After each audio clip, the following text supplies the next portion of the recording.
like Lucifer best of all. Sunday school is a place for fools. It's hot in hell, but the devil's cool. Don't keep Satan waiting. Don't keep Satan waiting. So don't just sit there, join the club. Sell your soul to Beelzebub. Hey everybody, it is I, Count Jackula, your favorite satanic streamer, here yet again on another satanic stream. So let sin begin. I see that we have Kevin Gross, who says first time catching a stream while it was live. Well, welcome, Kevin Gross. Welcome. We've also got Catherine Flashman and Kira. That's good. We got some of the old regulars and a new face. That is a good place to be starting.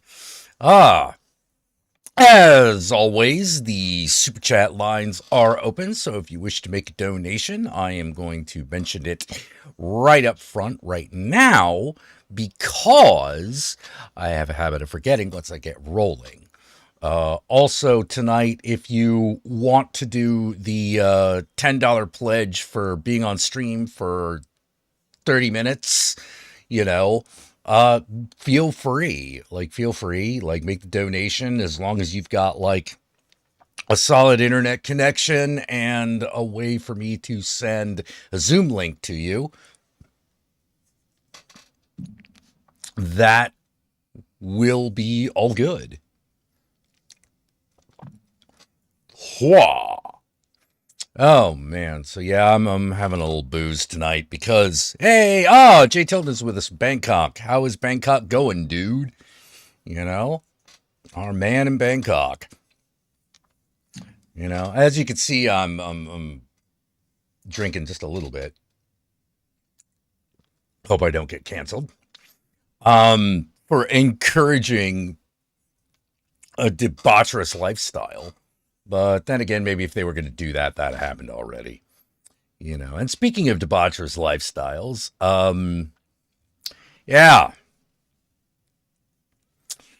that Halloween is coming, but unfortunately is kind of being overshadowed.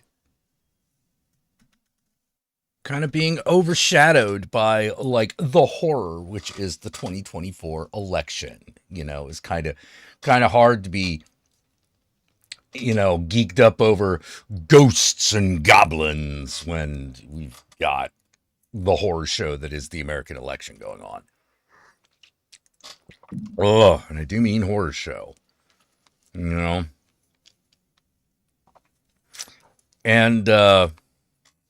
I just want to say, if you're an undecided voter at this stage of the game, fuck you.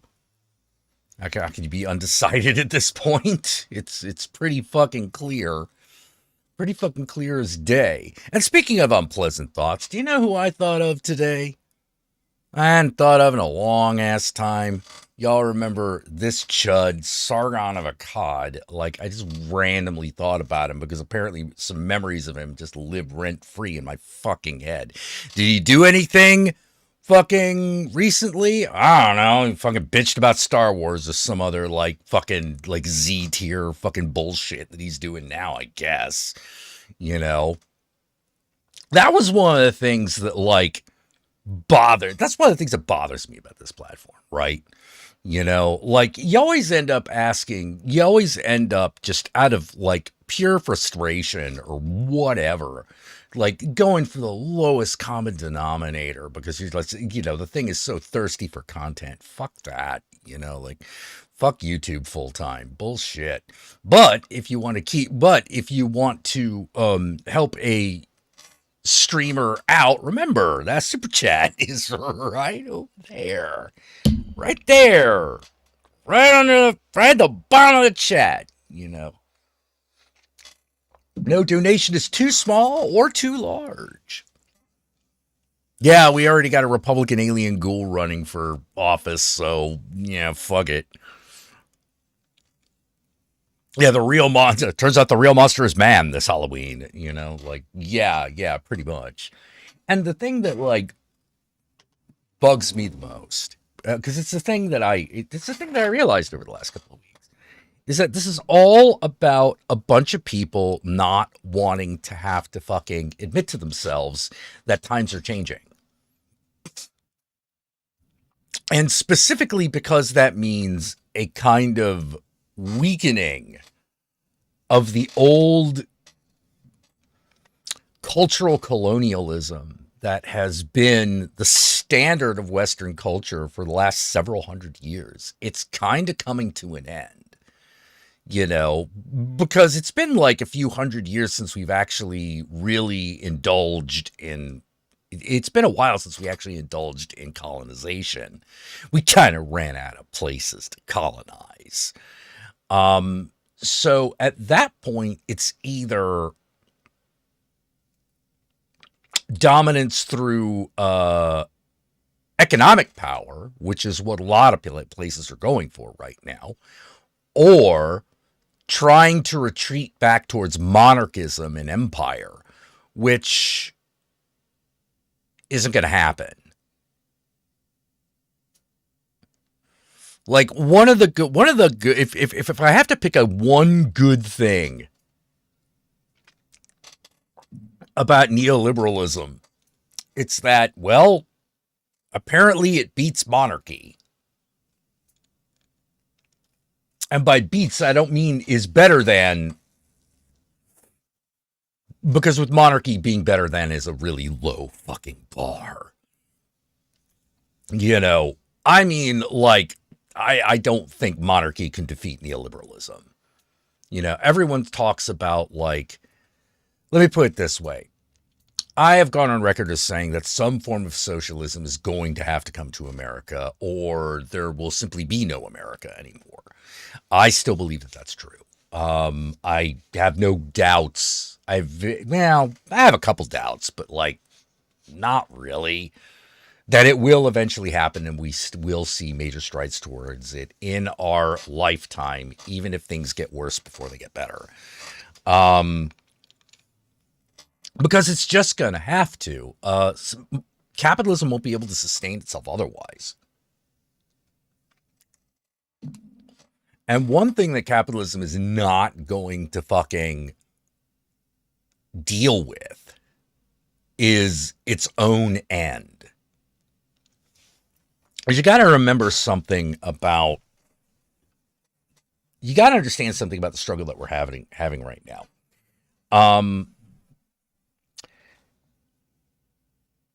Yeah, the Democratic Party in America it's a right-wing party, but it is left of where the Republicans are. The Republicans are monarchists. Ultimately, they're monarchists and fascists. That's what they want, which is a losing strategy. Like, the only reason we have any monarchy remaining whatsoever in the first world is because it's like an appendix. It's like a vestigial organ that hasn't been cut off for one reason or another. Usually because there are enough people. I have no idea. Because old monarchists had all the money, and they still kind of got all the money, but not in comparison to like some of the super capitalists that exist now. But they want to move towards monarchy because they want to be the monarchy.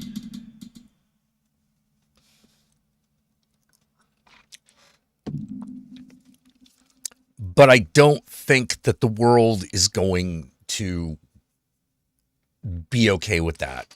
Like, when you see the actual countries that still rule by monarchy, the ones that still exist,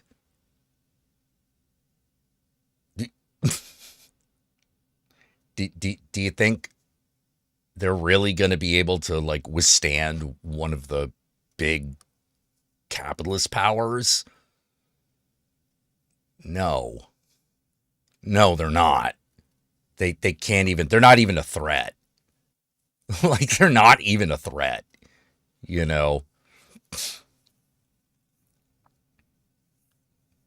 Liam Early says, "Hey, Jackula, sorry when I brought up the socialism question I asked earlier this week." No, don't worry about it. Don't worry about it. Like, I don't think there's anything wrong with socialism.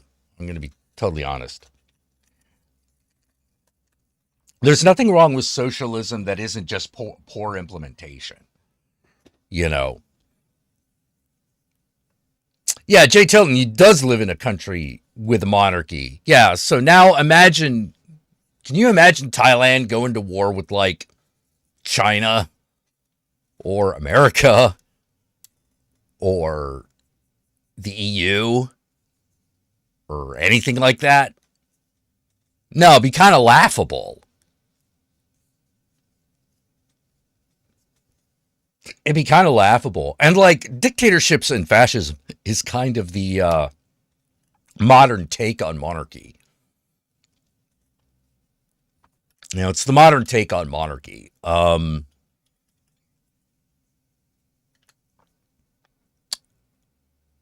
unless America itself becomes fascist,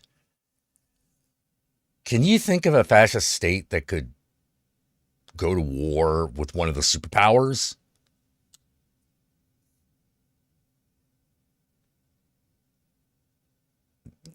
The answer is no. You know, that's why they want America to be one, because if America becomes one, then to their thinking, they will have won. But I'm like, no. No. If you succeed in turning America into a fascist country, it will not be a fascist country for very long. It will split apart. It will split. It will fracture. You know, and chances are, I don't know how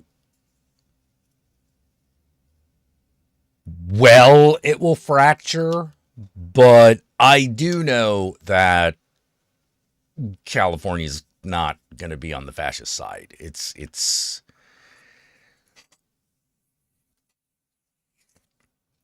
whoa, so many things have to go wrong for that to happen. Like so many things have to go wrong for that to happen. And maybe they all will, but I somehow doubt it. Not that California is some sort of utopia. It's mainly about geography. Maybe about geography. California can sustain itself. A lot of the other states can't. That's kind of the way it is. You know? Fifth largest economy in the world. Just the state of California. Do I have a favorite slasher movie that I consider to be underrated? Oh, yeah. Behind the Mask, the story of Leslie Vernon. That one's very underrated. I also think that the Driller Killer from Slumber Party Massacre Part 2 is very underrated. You know, the rock and roll one with the fucking guitar that's got the drill on the end of it. I think he's underrated. I don't know if you could consider her a slasher, but I think Mary Lou from Prom Night 2 is also underrated. Am I enjoying the Halloween season thus far? I got to be honest, I haven't really been engaging with it. I've been so busy working on Babylon stuff that's pretty much my life. Over this weekend, I'll be going to a Halloween party. That's going to be the big thing that I'm doing, that we're doing for ourselves this season, is going to a Halloween party this weekend. That someone else is throwing, which was kind of nice because, like, I don't have to worry about it. I can just show up. It was kind of a nice idea. Thank you to those who invited me. If you're listening, I doubt you are, but like just in case, you know who you are.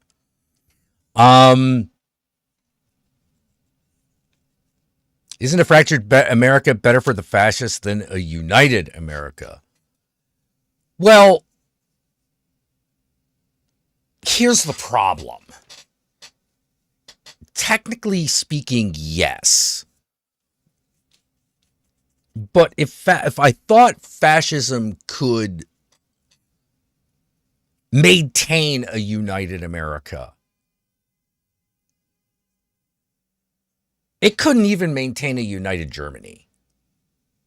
How's it going to maintain a united America? It's not going to. Fascism comes in and things fracture. That's its nature. You know, that's the nature of that beast. Sure, they may think that America like will hold together and they'll have it under its solid rule, but they won't. Not for very long. It won't work. Like, think about how politically fractious we are now.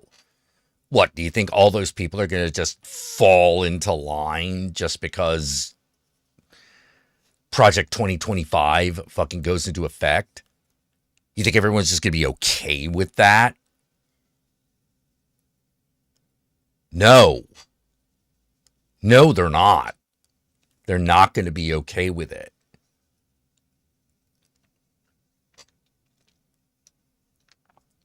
And though it will take a while for them to like mount a defense against what the federal government could potentially do, it will happen. You've already got members of the Joint Chiefs of Staff going like, we won't serve under Trump.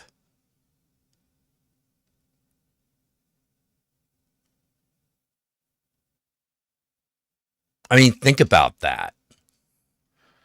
Think about what will happen to the military. Oh, they'll just get people in who are loyal to him. Will they? They'll try. You know, this is why, like, fucking the whole thing that, like, the general said over the week about, like, no, Trump is a fascist. Why do you think, like, fucking Trump is all of a sudden talking about the loyalty of the Nazi generals, which, by the way, they weren't that loyal. They weren't loyal at all. They tried to assassinate him several times.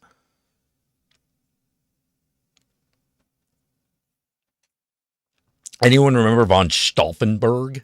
Yeah, he tried to kill Hitler.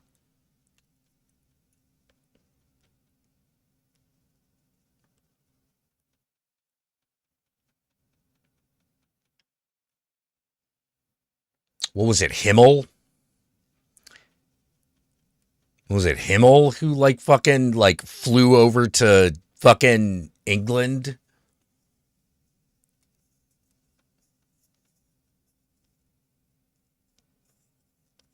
You know,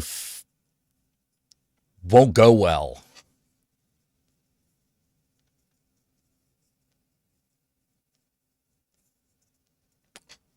Won't go well. The other thing, quite honestly,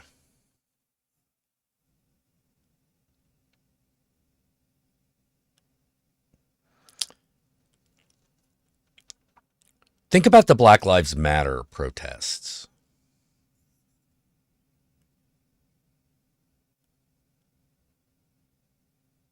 Just think about how huge those were.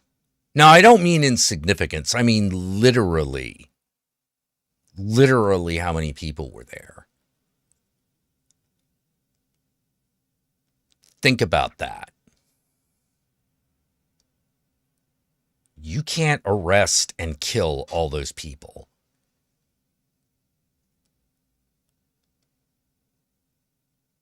Now imagine that group of people rioting. And by the way, that shit that happened during Black Lives Matter, no matter what Fox News calls it, that wasn't rioting. That wasn't rioting. You want to see rioting? Go back to the Rodney King fucking protests. That was rioting. LA shut the fuck down.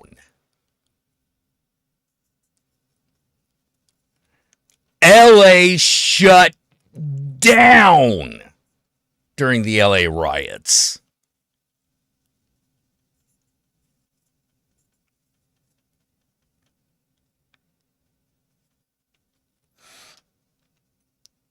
It'll make it that look like nothing.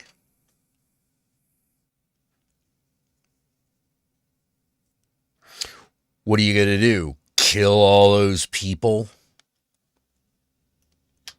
This ain't some little student. It won't be some little student protest. It will be everybody in the streets, angry.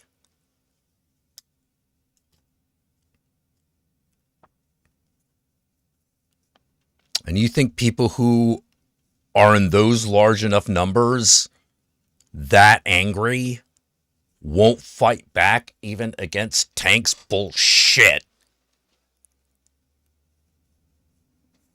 Also, it's going to take a while for tanks to get down there. Streets clogged. Shoulder to shoulder for miles. Dude.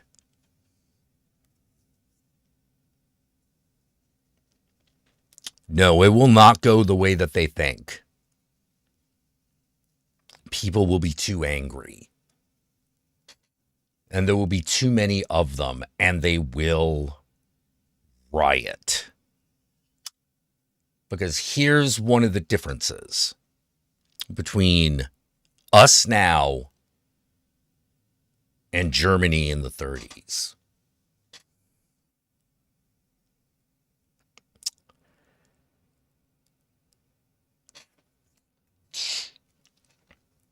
Jews in Germany were actually a very small minority.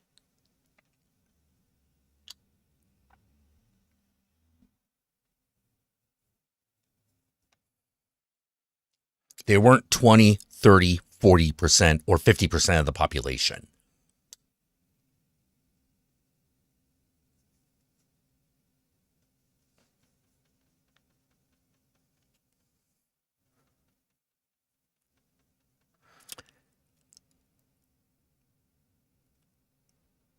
The minute people get angry enough, you don't have a political opposition. You have an insurgency.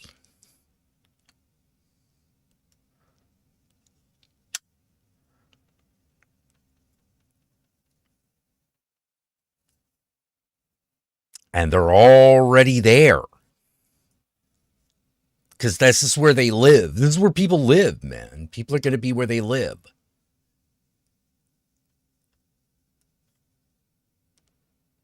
People who talk about accelerationism, I'm going to be really honest, don't understand the enormity of that. How unpredictable it is and how violent violence is.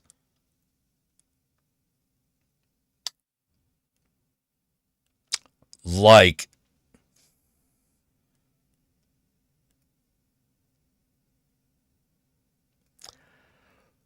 oof.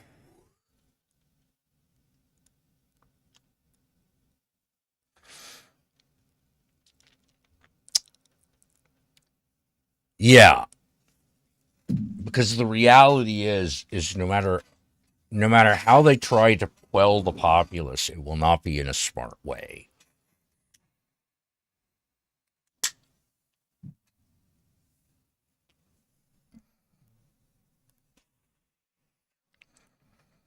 We are right at that moment.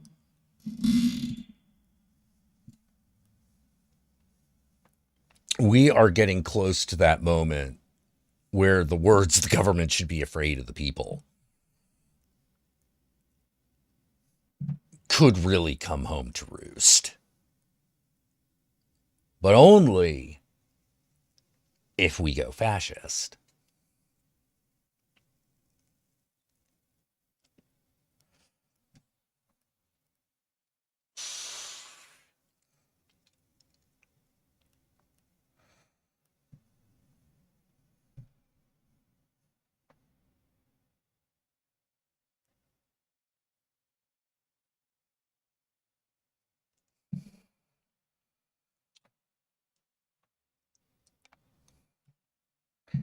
That's the potential civil war.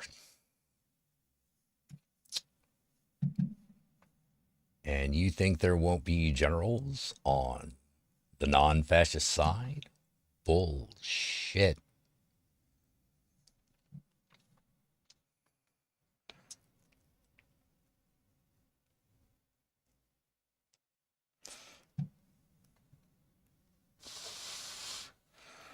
The military will split.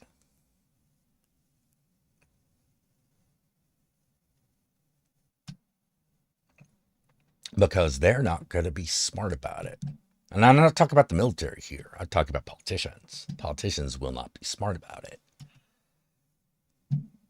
Because the smart move is don't do that. Don't put them in a position where they're going to want to do that. Will it be like The Walking Dead? Maybe for a little bit.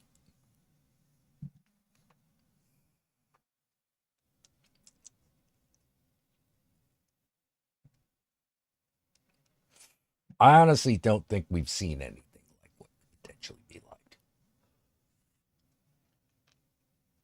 I don't think we've really given it any consideration. I don't think there is. I don't think that there's a myth or a story that handles it.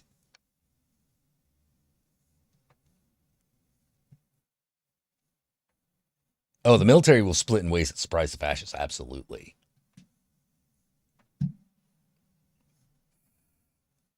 I'm like, I'd rather not see it,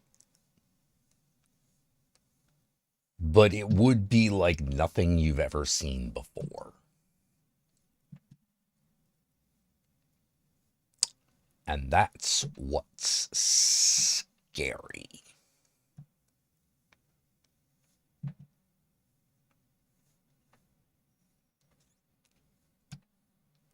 Maybe the military won't split. Oh, it'll split. It will.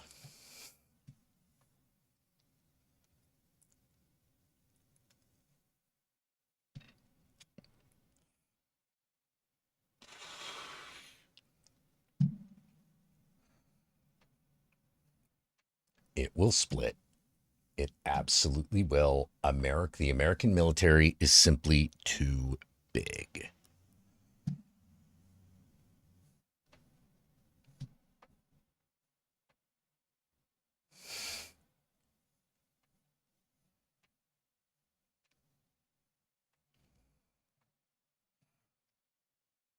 Someone will do something. Trust me.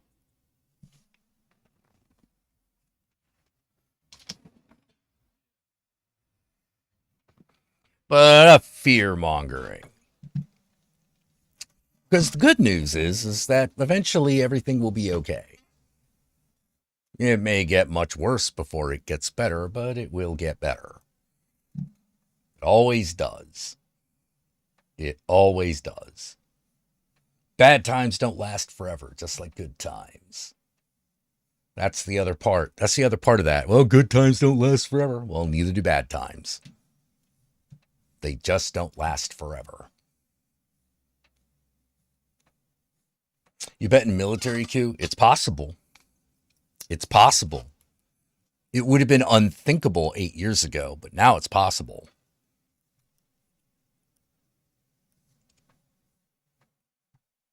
So, better to avoid this. Because the upside about our side is that we don't need to win a military conflict to win.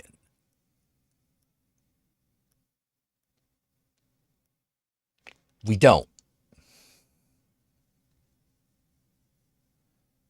Yeah, the Greensboro, North Carolina race riot, Tulsa, you know.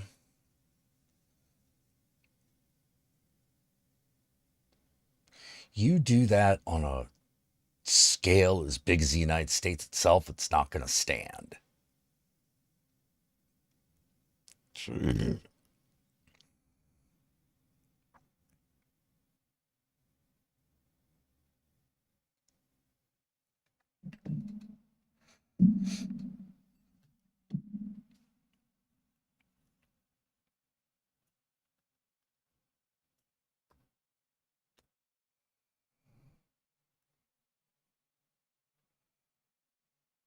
Yeah, somebody who's lived through several military coups. I do not recommend them. Yeah, exactly. Like imagine that in a, and that's in a, talking about countries that are about the size of Thailand. Imagine that happening in America. Oh, that would be bad.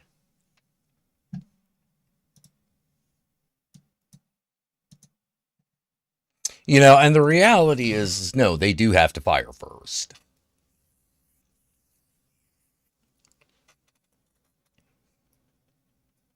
We're not going to bring war to MAGA. Why do that when waiting will get the job done?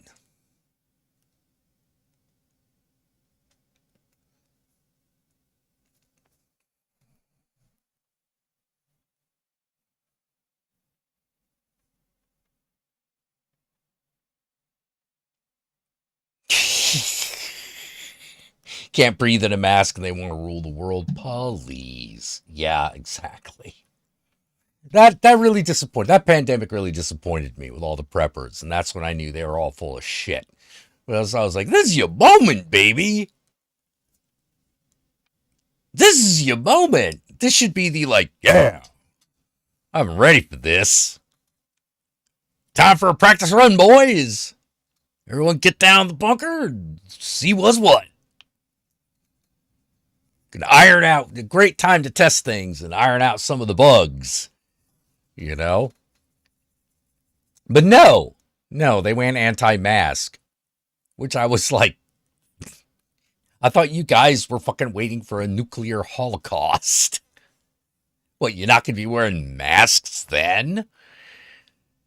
Ah.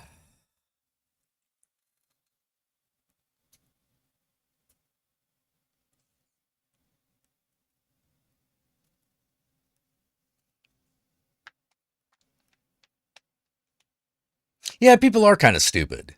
You know, it's kind of, yeah, then they all shit the bed.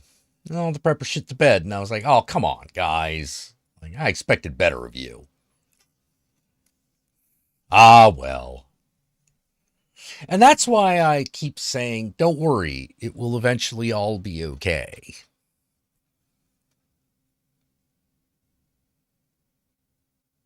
Take care of yourself.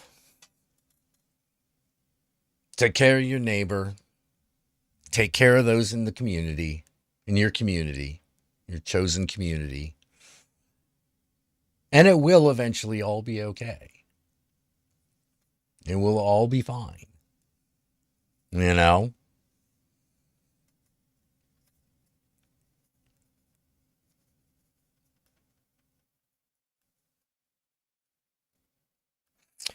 And I'm definitely voting. Because I'd much rather go, you know what? Told you. Than have not done anything. So I've picked a side. You know.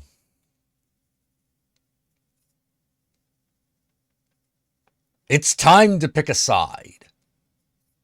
That's how I feel about this election. It's time to pick a side. I did expect better. I expected them to be the first with the masks on, walking around going, told you. That's what I expected. And I realized, oh, no. You all just suck. You all just suck. You don't know what you're doing. You're all stupid. Ah. Oh, well. Oh, well.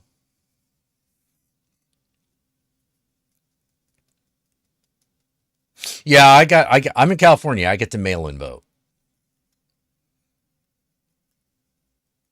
I get to mail-in vote. It's pretty sweet. Nothing like it. Oh. What? I get to vote and do last-minute research? It's awesome.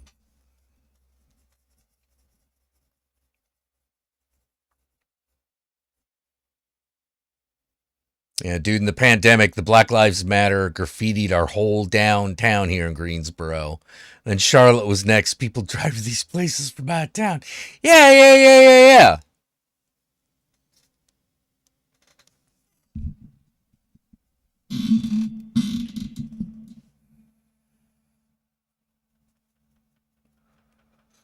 Trump wins ain't gonna be pretty. Ain't gonna be pretty. It ain't gonna be smooth and it ain't gonna be easy.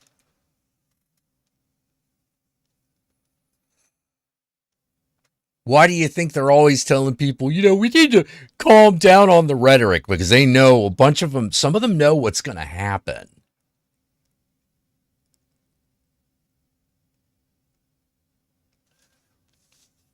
On a much lighter note, cute little cat girl asks, recommend the horror comic Stray Dogs.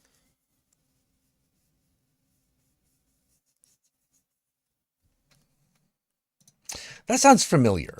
Hold on, let me see. Let's see. Comic Stray Dogs. Yes. Yeah. Okay, I thought it sounded familiar.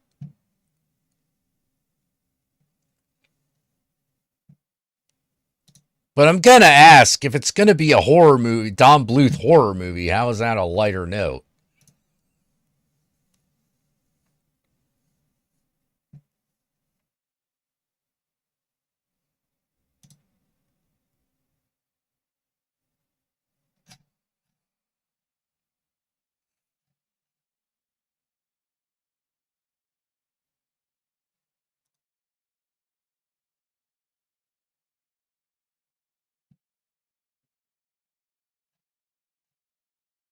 Oh well. Oh well.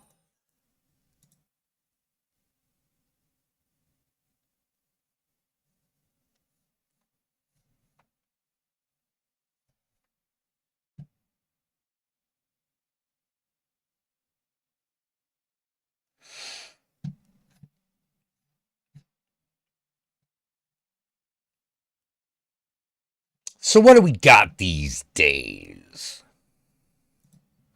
What do we got these days? There's a great big world out there.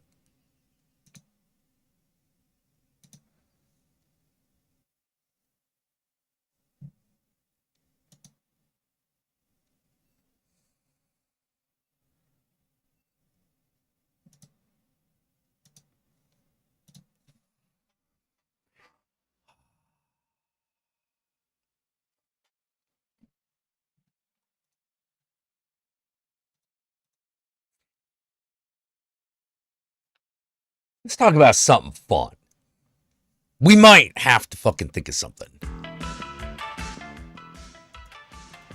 Might have to think of something. I'm sure we can come up with something.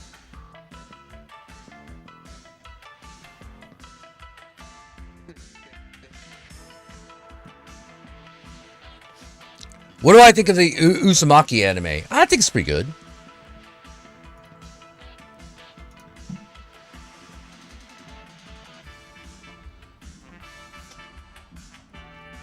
Yeah, that's right. Transformers background music.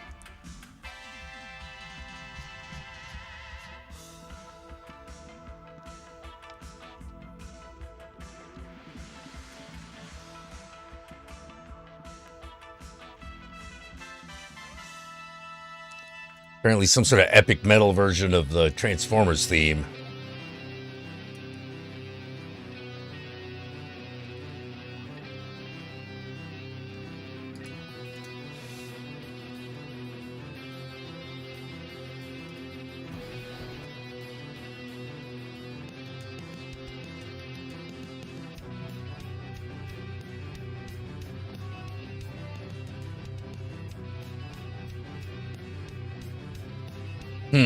I'm not sure I'm digging this.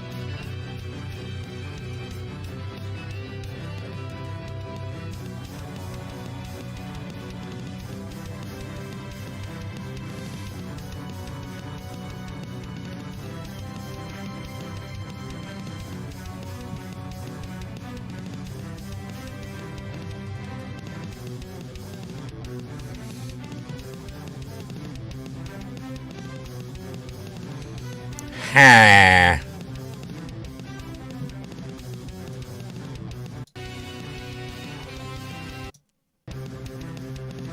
Nah, this isn't very good. This is not very good. That's not, no.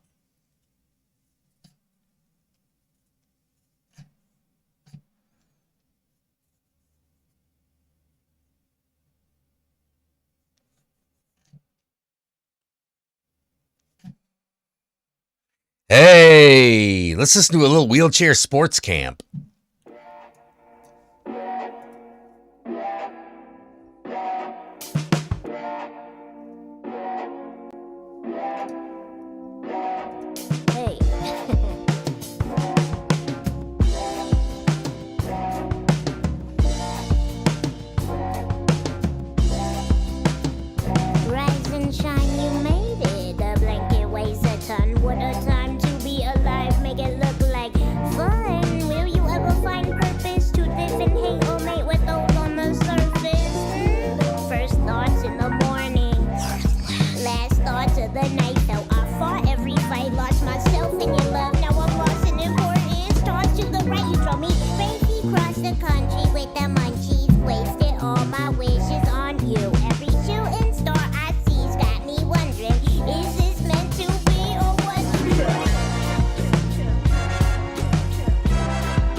Right.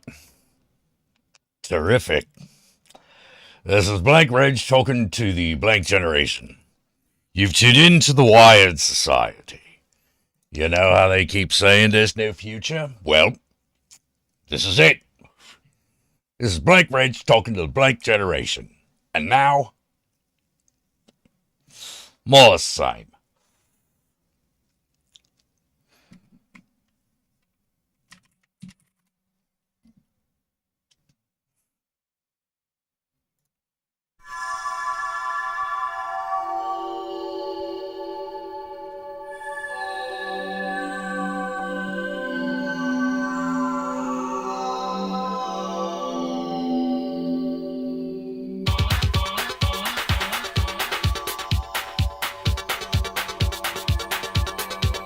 If anybody should die while dancing to this record, remember to remove them from the dance floor, but tag them for identification purposes.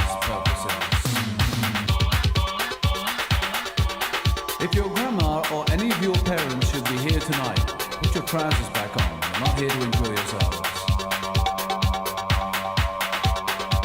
And remember, relax.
fine. Then walk away from the greatest lover you have ever known. Yes, walk away. You're telling me that you can make it on your own, by yourself, all alone, without my help. Mister, you just made a big mistake. You think you're a man, but you're only a boy. You think you're a man, you are only a toy. You think you're a man, but you just couldn't see. You weren't man enough to satisfy me. Shut the door. Take a look around and tell me what you find. Shut the door. Take a giant step for you and all mankind. Then don't come back. I always gave you so much more than you deserved. Now don't come back. Cause no one makes a fool of me. You've got a nerve to walk away. Mark the words I'm gonna say. Mister, you just made a big mistake. You think you're a man, but you're only a boy. You think you're a man, you are only a toy. You think you're a man, but you just couldn't see. You weren't man enough to satisfy me.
Shut the door. Take a look around and tell me what you find. Shut the door. Take a giant step for you and all mankind. Then don't come back. I always gave you so much more than you deserved. Now don't come back. Cause no one makes a fool of me. You've got a nerve to walk away. Mark the words I'm gonna say. Mister, you just made a big mistake. You think you're a man, but you're only a boy. You think you're a man, you are only a toy. You think you're a man, but you just couldn't see. You weren't man enough to satisfy me.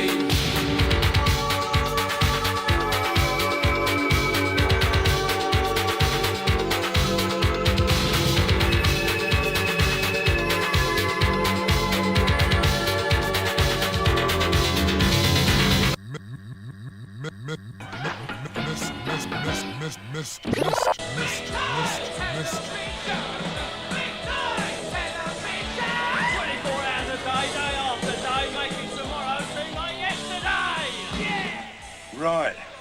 Great. Wonderful. You're tuned into the Wired Society. This is big time Television. day after day, making tomorrow seem like yesterday. You know, we said there's no future. Well, this is it. This is Blank Reg talking to the blank generation. Hot and live from Big Time Television. Reg, And next up, more of the same. Reg. Have a nice day. What's up? What is a cross-hatch generator? Dunno. We've been billed for one. Oh, yeah. Oh, they stick anything down. I think it was some bent cabling gear that Poncho slipped me. Reggie, darling, how do you expect me to run my business like this? Hmm? You don't help, you know. Oh, they were cheap. I mean, why don't you just write in, money out, and leave it at that? And if the credit terminal wants to see the figures, what do I do, huh? Just wave the back of an old envelope at them? Christ, Reg. You smoke too much, Dom. Reg, if you didn't nail your jeans to the floor every night, they'd escape, so don't talk to me about personal habits. We have just got to find something better than those bloody old video clips. Dom! Just because they're free doesn't mean to say they're good, you know. I like 'em.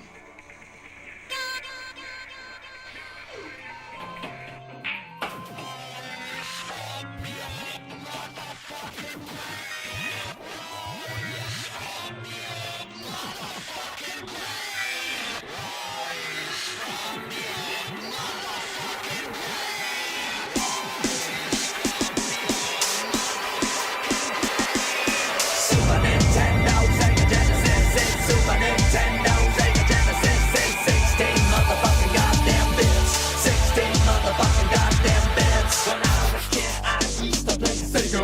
Now I play a Sega emulator. My bit rate still 16, motherfucker. Since I was a preteen, motherfucker. Yeah, all a bunch of pussies 'cause you get to save. I had to play for 200 days to get to the last level straight. And just like all the beasts that rise from my grave.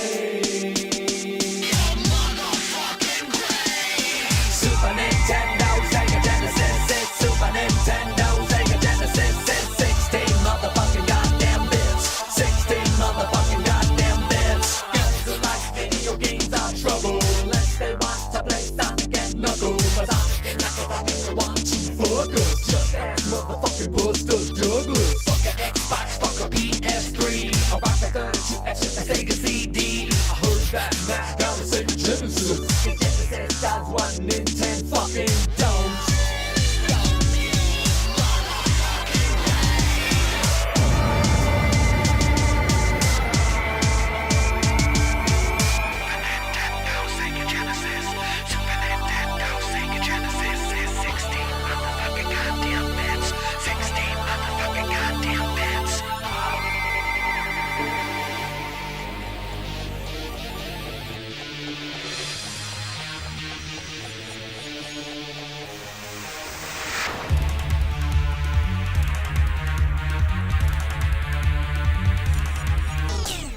Suffer little children in your skyscraper hell on crack cocaine, force fed on fear and failure. While pop stars have fast cars and drink champagne. Cry, baby, cry. Get a grip. Life isn't fair, so take a trip. Jet set with us. Let's go sky high. Hands up. Who wants to fly? Hold on to all your lies and self-deceit. Hey, blue jeans.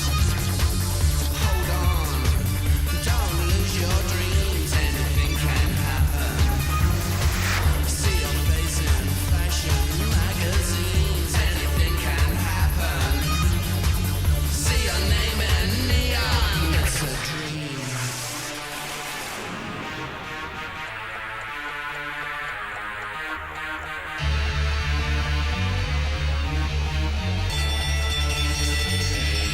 Dream on.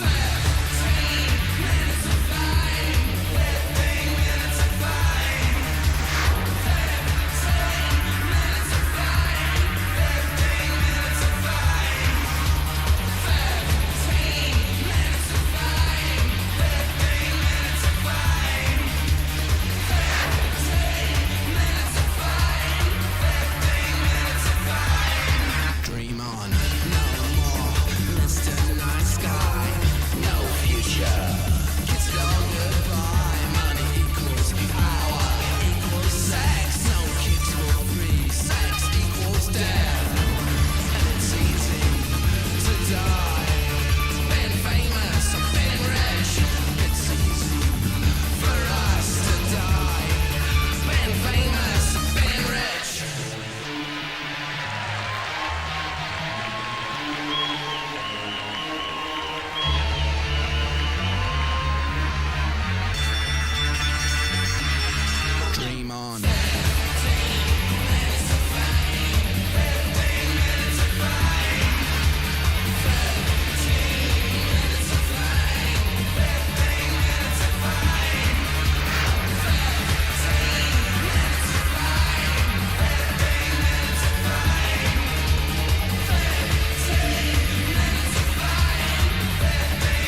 Let's see. Roadie for either Sheep on drugs. either Nickelback or Marilyn Manson. I think I'd go with Marilyn Manson because there'd be more goth chicks there.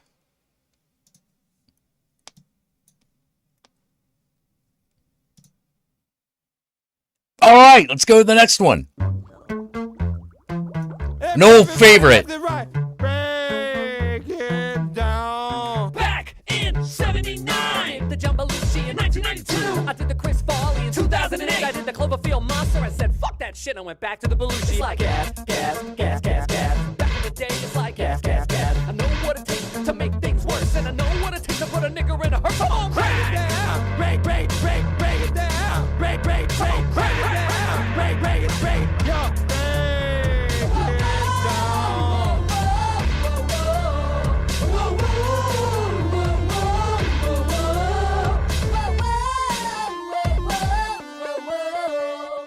Pull it to the right, pull it to the left, pull it to the right, to the left. This little piggy is in the market for some motherfuckers who wanna start shit. Asian people love golf. What? Asian people love golf. Gas, gas, gas, gas, gas. Back in the day, it's like gas, gas, gas. I know what it takes to make things worse, and I know what it takes to put a nigger in a hearse. Come on, break, break, break, break, break, break it down. Break, break, break, break it down. Break, break, it, break. Yo, break it down.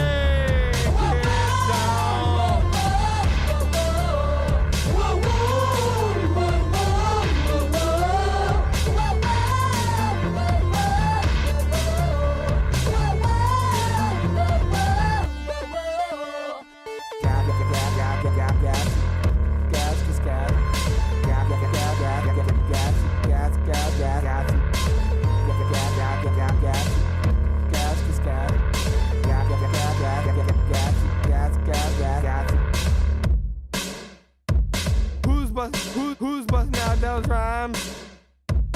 Who's busting out those rhymes? Oh.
Overlooking the fen and covered in tiny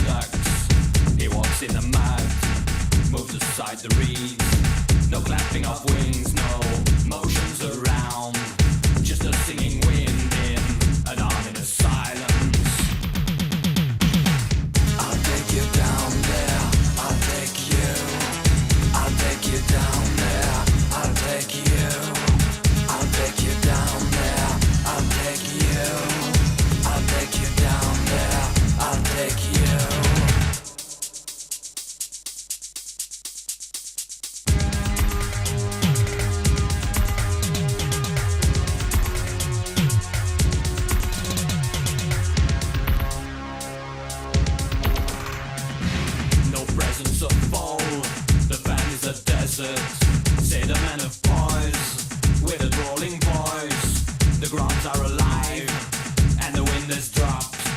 The fan is awakened and follows the steps.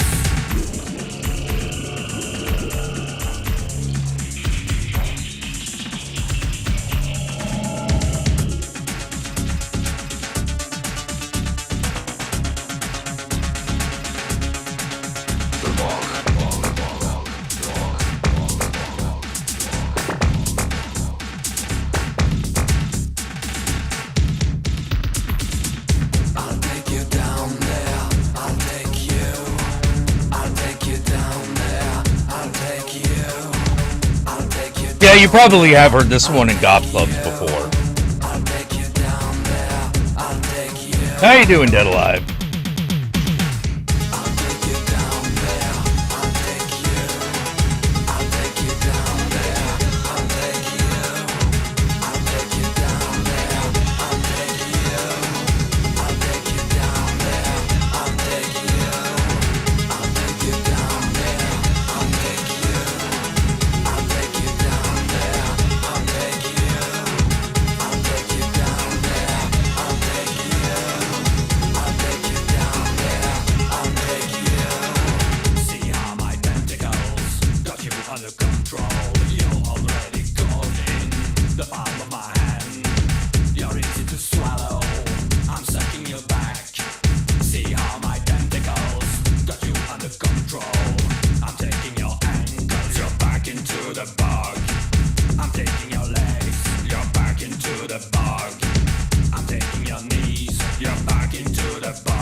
If you recognize this one from goth clubs, you'll definitely recognize this one. This next one, wanna hit? Here comes. There is no America. There is no democracy. There is no America. There is no democracy. There is only IBM and ITT, Union Carbide, and Exxon. There is no America. There is no democracy. There is no America. There is no democracy. There is only IBM and ITT, Union Carbide, and Exxon. The winds blow, the profits cool down. I'm out of work, my daughter will drown. There's stress in my heart, blood on your hands, pushing uphill against the company man. Well, I'm just a hard-working corporate slave. My mind should hate what my body does crave. I'm just a humble corporate slave, driving myself into a corporate grave. The winds will blow, the profits go down. I'm out of work, my daughter will drown. There's stress in my heart, blood on your hands, pushing uphill against the company. Hell yeah, you got the right picture, Bubba. Gonna tell you. Corporate haven, all the cops It was like that. sing and it's raining. In corporate haven, all the coppers are singing. Well, I'm just a hard-working corporate slave. Goth in the 90s was exactly like that. I'm just a humble corporate slave, driving myself into a corporate grave.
multi-dollars, rank marks, rings, rubles, pounds, and times.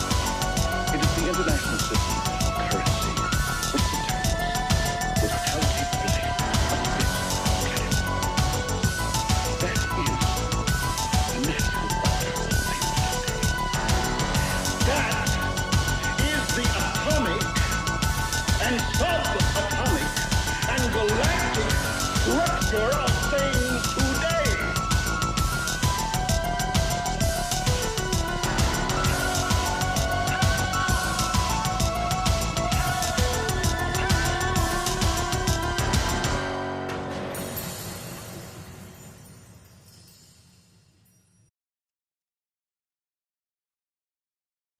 And for those of you who don't know, snog is basically British for third base.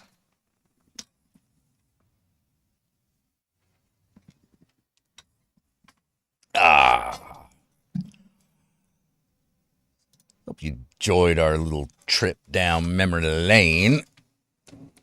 Now it's time, I think, we change things up a bit. I think I'll ask you guys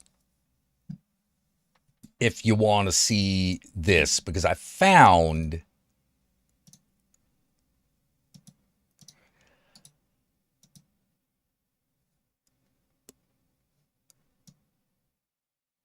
an interview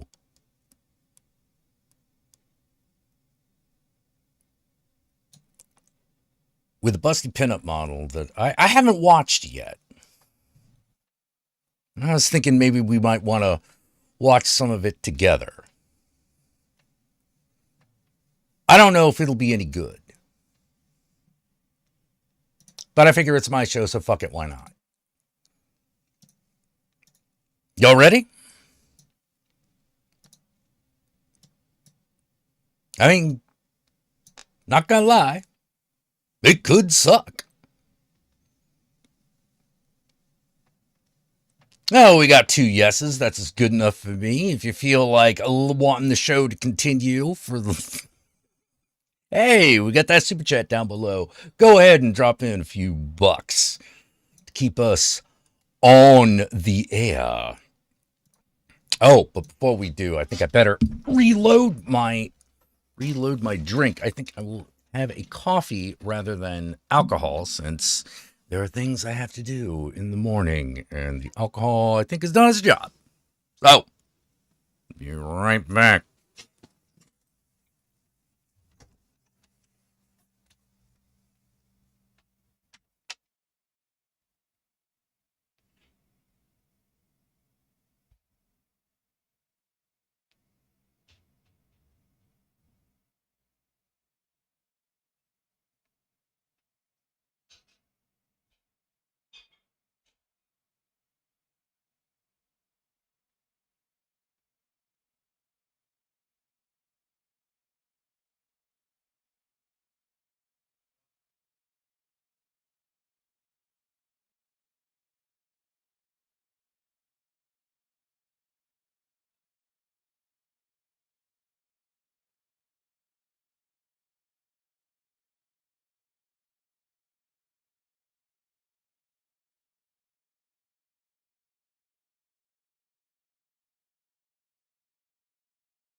got the coffee.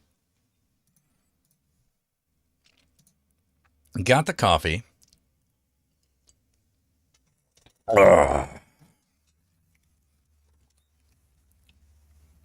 So let's roll. Let's see if this interview or even this show is any good. It is from a YouTube channel called Huge. Oh, thank you for the donation, George.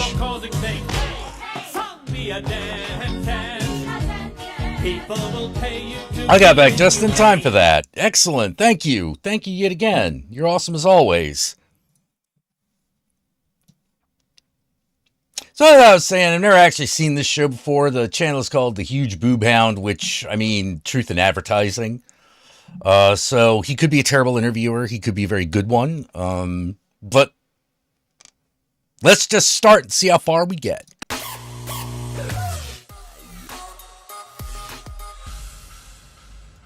And welcome back for another fun-filled episode of the Huge Boob Corner. I am your host, Peter McLean, and I have to say, this episode has been now almost a year in the making. I was supposed to have her on during AVN this year, but certain health issues prevented her. But I'm so happy that we were able to make it work for her to come back. And I have to say, she's got some of the, and I'm not kidding, most amazingly epic boobs I have ever seen. And I cannot wait to talk to her all about them. Please welcome Demora Avarice. Hi, everyone. How are you? Don't make me blush. Oh, it's okay. Thank It's you. fine. I'm sure. It's a good thing this isn't live, right? You get a little. Yeah. This is recorded. It's fine. Yeah. But no, you look amazing. Thank you. And I just wanted to say, like the at the airport, congratulations on the twins. Oh my God, that was How so crazy funny. was that? It was like, and I mean, I had on like a regular T-shirt, but it wasn't. It was a size large. Thank you, Dead Live, for the donation. It like shows a little bit. Yeah, a little context: a woman at the airport thought she was pregnant. Two women. Two women. And it was her boobs. Yeah. Like, So- I'm used to kids saying it and being like, oh, your baby's getting really big. And I'm like, yep, everybody looks different and that's okay. You know? And then this is like, these people are like, so what do you do? I'm like, huh? She was like, what do you do? I'm like, oh, no, these are just my boobs. And she was like, no, your baby. And I literally had to stand up and like lift my shirt to here. And I'm Yeah. like, no, like, it's literally my boob. She was like, oh, I'm so sorry. And then the other lady was like, you know, with someone with your condition, you should probably have compression socks on. And I was like, what condition do I have? Tired? Because I am tired. She was like, the twins, baby, the twins. And I was like, well, compression socks aren't going to help my boobs. Yeah. She was like, We're talking two different kinds of I'm talking twins. to baby. I'm like, I'm not pregnant. Wow. It was, it was a trip. That's oh man, and that's something because I normally, and again, you've seen the show. Normally, I'll save boob talk for the end, but because your boobs are so extraordinary, and I feel like This actually brings up. Actually, let's not pause on his face. Let's go there's a big little. story to tell. I don't want to leave anything out. Well, thank you. So let's start on this yellow brick road to Let's do Boob it. Town. Let's go to Boob Town. All right. So what was there some sort of Come on! like, I don't want to have to pause on your incident or thought where you were like- 'cause, well, face. first off, where did you start boob wise? Did you have any when you were okay? Yeah. Okay. So I started out. Okay, so this actually brings up something that is like a weird issue. It's like a weird issue for me. It's no. I don't make it a secret that I'm into really ridiculously big tits, but I always wonder what it's like to go around with them. Not as like the boyfriend or the husband, but like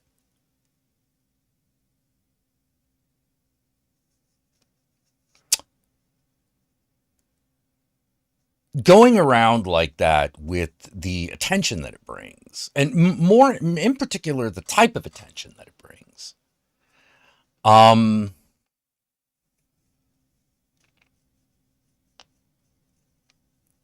You know, that's something I'm always very curious about, you know, like,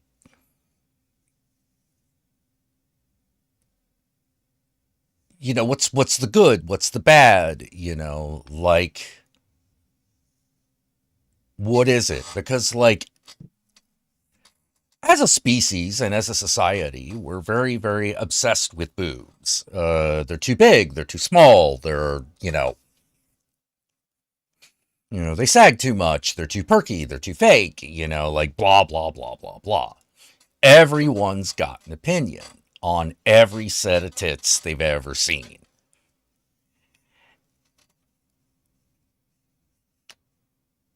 And I just imagine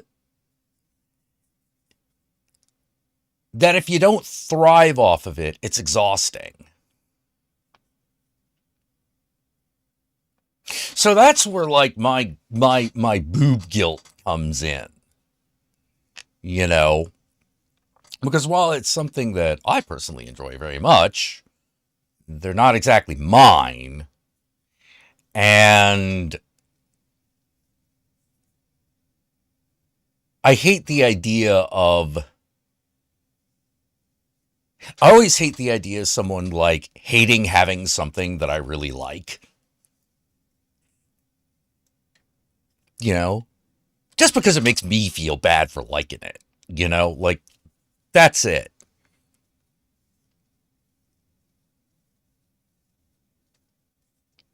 Be interested to do that with boobs, see what it's like. Huh.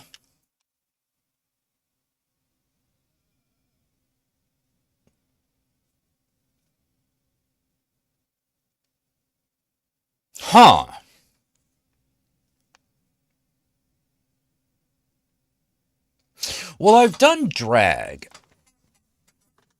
And I've done reasonably...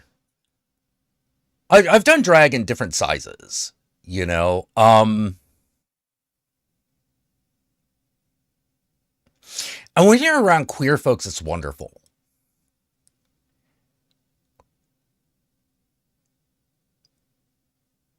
When you're around straight guys, it's not.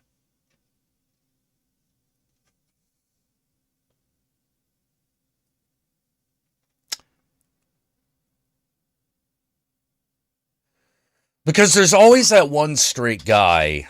And it's not all straight guys, hashtag whatever the fuck. But there's always that one that helps themselves.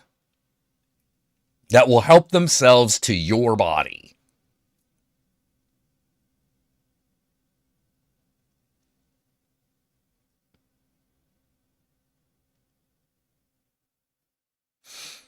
I think that's why it's really, really, really, really important.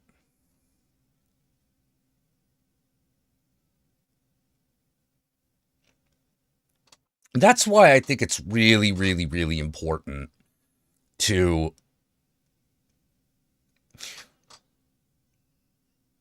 be in an aesthetic that you really enjoy and being around those people.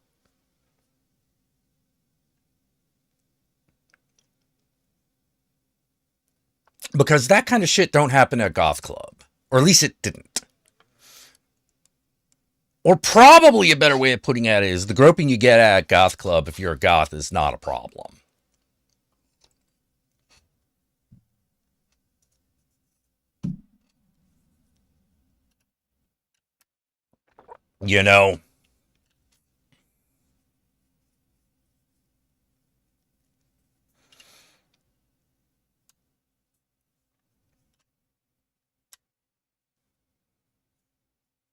That was eye-opening. That was interesting. The fact that, like, guys would just touch me.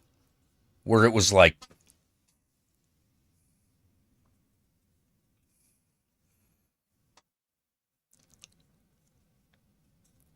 You know, because there'd be no lead up to it. No lead in. Not even like a, ooh, nice. And then a touch. It's like, no, just all of a sudden there's hands on you. And I'm like,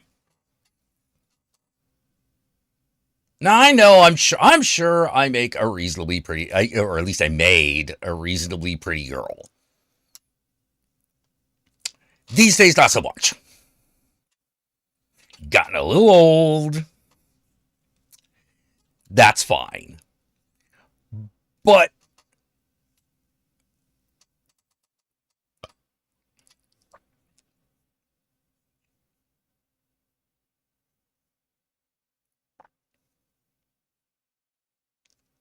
I imagine the comments you get having a chest this large is probably the verbal equivalent of that, which is just like, oh, you just think you're allowed to say shit. You think it's okay just to say shit. Because here's the thing.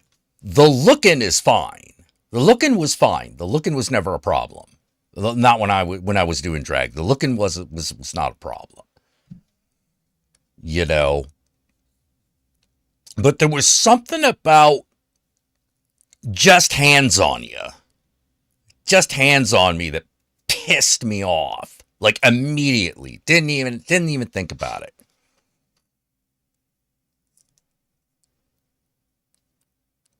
You know, one of those, oh, God damn it. You know, everyone was having a good time, and then you made it weird.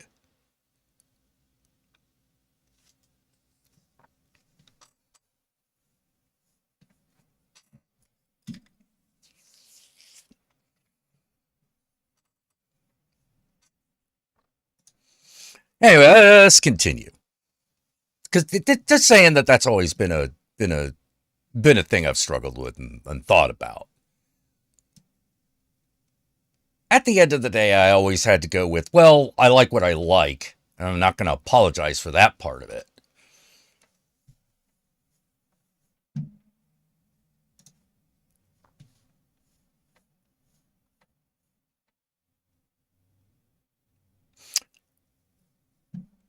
But I do wonder, you know, I don't want to be that guy.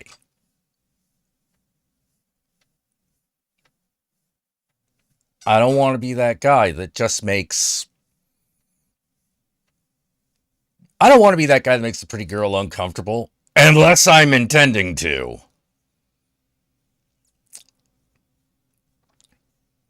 But when I'm intending to, I'm not trying to, like, grope people. I'm probably doing something else. Doing things that are meant to be disturbing. Or I just don't like it. I want you to go away. Well, that's happened. Anyway, let's continue. I don't know if you want all of it. Let's go. I started out on the fetish side. Okay. I started out doing breast expansion. Okay. And I grew up very sheltered. I didn't know, like, I knew people like boobs and butts, some big, some little. That's it. Like, super vanilla. Still super vanilla learning things. Mm-hmm. But so I started out doing breast expansion, which is like the boobs under the shirt growing, and you're like, yeah. So I started out doing that. It moved to like belly and butt and hourglass and things like that. Mm-hmm. And we were going through the pictures because I was super, super particular about the ones that went up because I wasn't comfortable in my skin. Yeah. And I scrolled back and I was like, wait, what is that? And it was just a picture from like an upward angle, and I had a more voluptuous, it was like an hourglass shoot. It was in Busty Professor. I don't know why I can remember that, but it just literally like, I felt beautiful. Okay. And it wasn't like cleavage and everything. It just, I don't know, something about that picture. I was like, I like me like this. Okay. And then I have scoliosis, so I've always wanted something to sort of camouflage the hip Okay. crazy. Oh, And Grieve was finally like, okay, if you want to do it, just say yes or no. You don't. oh, that's interesting. That's interesting. She has scoliosis. You would think that she would not want a lot of weight on her chest if she had scoliosis.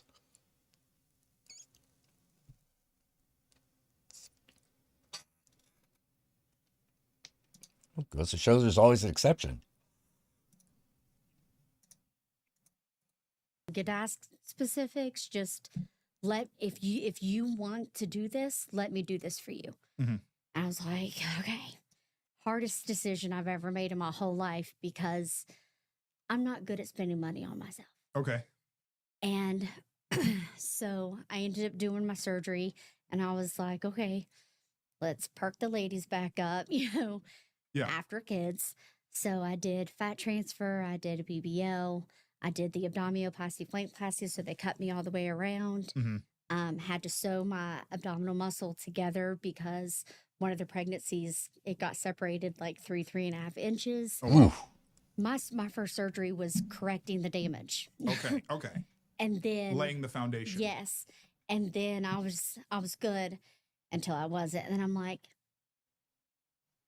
can I do another one? Okay. What about another fat transfer? Just So how did you come to learn about the fat? Like, was that an option that a doctor laid out for you, or did you do some research? Grieve had done research on it Okay. because I wanted to stay as natural as possible. Okay.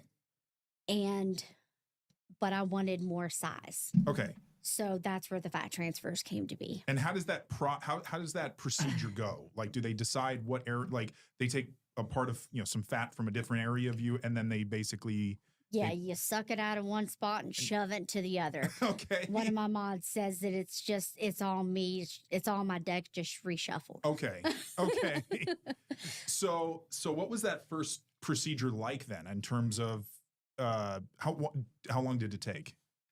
It was several hours. Because is it like a Excuse me. liposuction in the beginning where they're sucking it out, or is it a different kind of That extraction? first surgery was, I had a hysterectomy. I had 2 C-sections. I had my abdominal muscle separated. That first surgery was literally piecing the puzzle that is me back together. Okay. That first surgery was a mess because Okay. there was so much to it.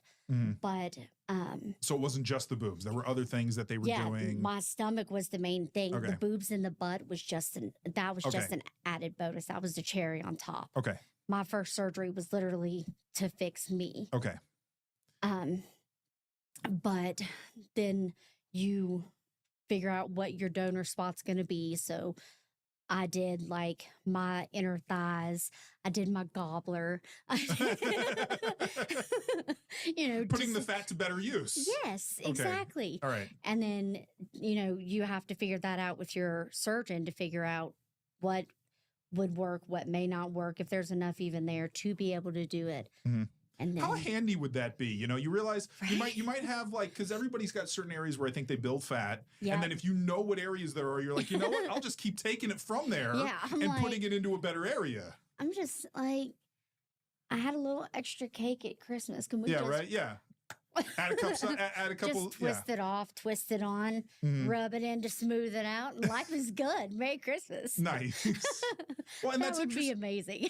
and what's interesting is because it has obviously because they look very natural, and I don't know how how where they put the fat in, if it's is it the same as, say, an implant where it's like over the muscle, under the muscle, or how does the fat transfer work? My first surgeon, I had 4, like just one on each side of my areola. Can the camera actually see a good amount of, I mean, really? Do you Look want at me to stand that. up? I was gonna say you could rest them on the table. I don't know if that helps. I don't know. Look at that. Look at that. Just have to get a full effect. That is amazing. I'm just real quick. you're good. Do you wake up and look down and just be amazed at what you see? I'm honestly Greaves got to. just happy to be comfortable in my skin. Yeah. I'm sure that helps. I'm just That's like, nice. I think it's funny because like sometimes I'll smack Grieve with him. Really?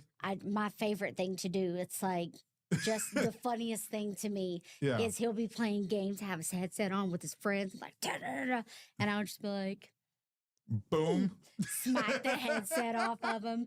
And he's like, mother. And they're like, she did it again, didn't she? And if he's on cam, you can just walk through the thing and just distract all of his opponents or everybody else. Just be like, what was that? It's just so funny to me. I think it's hilarious. Just smack him in the side of the head with a boob. I think it's interesting that she says that she's comfortable in her skin now. That's an aesthetic. Boobs are pretty amazing. Oh, by the way, I love you. Yeah, right? Smack. That's a nice way to show love. I thought so. So, all right. So, sorry. Getting back to what we were talking about the how fact, they went in. how the transfer works, where they put it. So the ones that I did, one on each side of the areola, and used the rod to push it in where it needed to go. Okay. And then the other one did the implant cut. Okay. And he did it that way. All right. So, and then what was the first recovery? Because it sounds like you had a lot done. How long was that? Recovery was a lot. Pretty tough? I was sleeping in a recliner we actually went back and was like trying to get a amount of time. Mm-hmm. To us, it was like months and months and months. And apparently it was not. And we were like, there's no way. But I was sleeping in a recliner for, I'd say probably 6 weeks. Okay. On pillows. Wow. And stuff like that because BBL, you're not supposed to do direct pressure. Surprised you weren't on some sort of hammock or some sort of swing that suspended you like a sex swing or something. Yeah, I had pillows around me so that way, and I had to readjust, which being a CNA, at least I knew all of that stuff so that I could prevent bed sores and anything like that. Yeah. He had to help me get up for the first couple weeks. It was a lot, but honestly, I tried not to cry. It's the best thing I ever did for myself. Really? I wish that I could go back and tell younger Demora, it's okay to do things for you. Yeah. Well, and that's a big thing. That's a big recurring theme about a lot of the people I've had on the show is that a lot of the times because there's this impression that women get surgery to please men or because they're pressured or whatever. And it's like a lot of the time it's a personal desire. 100%. And the happiness, and that's something that I'm trying to promote is the happiness that it's bringing. I know a lot of people want to cast these negative ideas and it's like, look, and now granted, everybody's different. Yeah. And everybody, everybody's journey is different, especially when it comes to their bodies. Oh yeah. But I love being able to meet people, who it's changed their life in so many positive ways. So that's beautiful. I do a lot with mental health because my surgeries literally went hand in hand with my mental health. Okay. With my depression, with my anxiety, with my body dysmorphia. Body dysmorphia is such a real thing and people just brush it off. So that's a lot of what I do. Like I'm a large bust model, but my main thing is body positivity and try to reduce the stigma around mental health and plastic surgery. Yeah. Because I love Groove with everything in my soul, but I would never have a surgery to please him. Because if that surgery botches, that's on me. Yeah. He can walk away. That's on me. Yeah. And it's just a lot of people are like, I'm sure. And I'm like, that's between you and Jesus. But me and my surgeries is me. Well, and I don't know what kind of feedback that you get. Obviously, you have a lot of fans and you have a lot of followers on social media. So I'm hoping that you don't get attacked too much. I have honestly been so lucky. I, for the most part, have amazing interactions with my fans and have great feedback. I am blessed for that, and I will forever be thankful for that. And that's wonderful. I've gotten so lucky. And your fan base has increased as your boobs have increased, which is nice. Yeah, right? that's. I mean, the fact that I can do something that I enjoy and work with my best friend, and make it both of our full-time jobs because he does all the pictures and videos and all that stuff. Yeah. He's behind the camera, I'm in front of the camera, and we get to enjoy our work. And I get to be comfortable in my skin. Yeah. And that it's nice. You can't ask for anything better, really. It's nice. I appreciate it.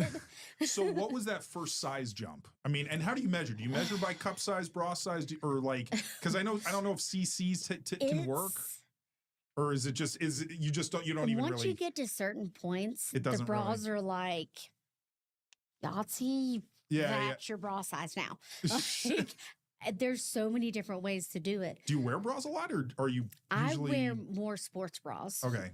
I've actually, since I did the expanders, because I didn't want to get a lift, I didn't want the areola cut. Yeah. So I got expanders to do the lift without having to do the actual cuts. Okay. Like without reducing sensitivity and all of that. Mm-hmm. But that's actually been helping. That's helped get them off of my stomach and stuff. Okay.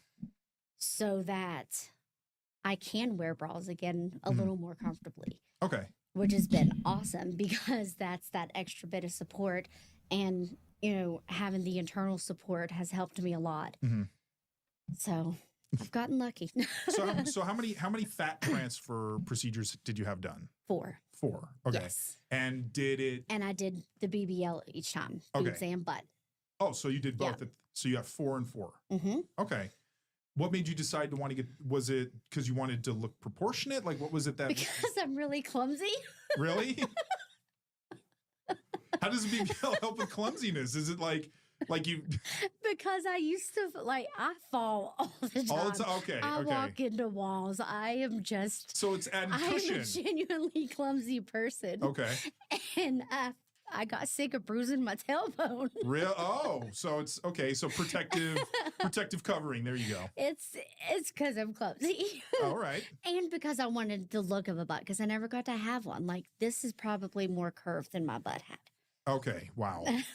I mean, there may have been a little bump, but yeah. Yeah. Well, I always wanted a butt. Yeah. I didn't want like a super huge butt. Mm-hmm. But I was like, well. You saved it for the boobs? Yeah. I was like, well, if we're going in, may as well do the other one too. Yeah. Was that something that the doctor suggested, or was that something you were like, hey, can we tack this on? Nope, that was me. Okay. Okay. Yep. So did they do the same amount of fat every time, or was it different volumes every time? With my boobs. Sorry, I'm trying to think back because it's been a couple years. Okay. With my boobs, I did 800 cc's the first 2 times. I think 800 the second time. And then they were supposed to do 800, but did 400. Okay. And did you get to, so you got to a point where you maxed out on fat transfer, like they couldn't do anymore? I can't do any more fat transfers. Is it because like your body just can't, like, what is it that? I don't have enough of it? Fat in a central location to make it worth. They would have to get like 5 little out bits? of here, 3 Okay. out, like, you know what I mean? And he Okay. was like, honestly, it's just not worth it. Okay. So that led to having eventually going to expanders as a means of, now, did you want the expanders to increase your size or just kind of stabilize? And sorry. No, it's okay. So the reason I did the expanders, I have no interest in maxing them out and feeling as far as they'll go and all of that stuff. Okay. That's just not who I am.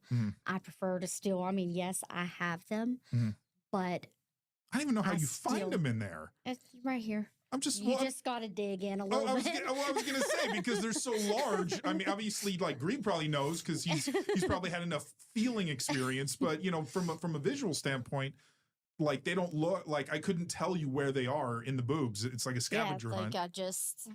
Yeah, because they move, they look. I like I said, I have them for the internal support. Okay. And I have them for the internal structure, and then to do that lift because that's something that I had to do. Okay. I needed because it was too much pressure on my stomach and my xiphoid process. Okay. So I did the 1500 cc's, and I'm happy with that. Like if I decide to do a little bit more, like as it settles, then I can. And if I don't, then I can take it out. Mhm. I have options, Yeah. but it'll never be me maxing out the size. Going and to like 10,000 or. I have no interest in doing that. So you're happy with how they are now? I am happiest in my skin that I've ever been. Okay. That's fantastic. I love it. Well, and they defy kind of this reality where people think like, because people ask, well, how big can boobs get and stuff like that. But again, because yours are so unique, like you're the first person I've ever met that actually has done fat transfer in their boobs. So I just like, is it something that you get asked about? I do get asked about it a lot. Like from other women that are curious about the procedure? I've gotten asked about it from women. I've gotten asked about it from men. I've got asked about it from people that are wanting to transition. And I can only do so much because I'm not a surgeon. Yeah. But I do try to help. Like I will always tell them what my experience was. And then I'm like, but this is your experience. So you need to speak to a surgeon. Mhm. These are a couple of things that I did to help, make myself feel more comfortable choosing a surgeon. Mhm. Hopefully these might help for you too. Mhm. But in the end, I can't give you those answers because I'm not a surgeon. No. But you have you have the person you can refer to and they can ask, but you're the kind of the template in terms of being able to talk to you and see what your experience has been. And it's also, I started out busty. Okay. Where'd you start? How'd you start? Like a 36 IJ. Oh, so you were already you're already doing pretty well. And my skin had already stretched because, I had kids lactating and all that fun stuff. Mhm. So I think that is probably playing into why my fat transfers had a higher success rate. Okay. Because usually it's like 40 to 60% is the survival rate. But mine ended up staying really, really well. Okay. But like I said, I had already had the stretch. My skin already had that elasticity and everything. Whereas some people don't have that. So it's going to be more pressure and things like that. So did the fat transfers kind of fill out your chest a little more like before? Because sometimes with natural, very large, they can sag and they can stretch a little bit. And so did you have that before you started getting it? Okay. Yeah. And then the fat transfers just kind of filled it all in. That just perked the ladies back up. So, I mean, was it an adjustment for the weight? Because how much more did they weigh after? So I'm the kind of person I didn't want to commit to a surgery before knowing at least a general idea of what I was going to have to deal with. Yeah. Because I didn't want to regret it. Mm-hmm. Yeah. That's, having several pounds added onto you, that's a lot to deal with. Yeah. So I did saline infusions, which is temporary. It's like temporary boob drops. Some big cities have them actually at like tattoo parlors and stuff. Really? Yeah. Okay. And that's one of the things. Sorry, my eyeball's being crazy. No, it's okay. I hope you're that's okay. one of the things that I did because I wanted to be able to feel them, experience them. And my saline infusions were usually heavier than my my post-op of the fat transfers. Okay. But I'm happy about that because I knew that if I could handle it there, then I'd be able to handle it here. Yeah. And what was it like when you had the expanders? Was it like, did they feel different when you woke up or what was that like? Honestly, having that expander surgery was probably the easier of the surgeries on my body. Really? I did not expect that. Interesting. I didn't expect that at all. Okay. Excuse me. But I didn't get huge expanders either. No. So, they were stabilizers. Yeah. Expander stabilizers. Yeah.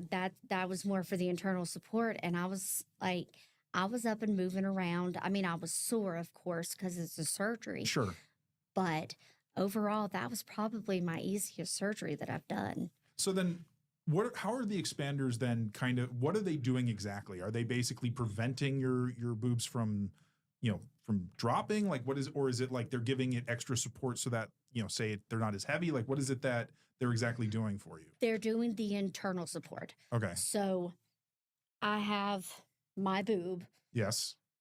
Not sure if you've seen them before, but I have. I am familiar with them. They're very nice. I have my boob, and then it was putting a lot of pressure down on my stomach and Okay. on my xiphoid process to the Okay. point that, like, Okay, the problem with this is we're just kind of watching it, and I'm not really saying anything. Because I don't really know what to say. Like,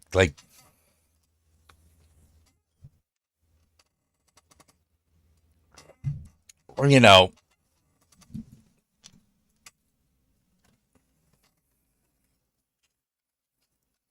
I'm one of those guys where if I meet a porn star, I ask them what their favorite D&D character is. You know, like I'm that kind of nerd. You know,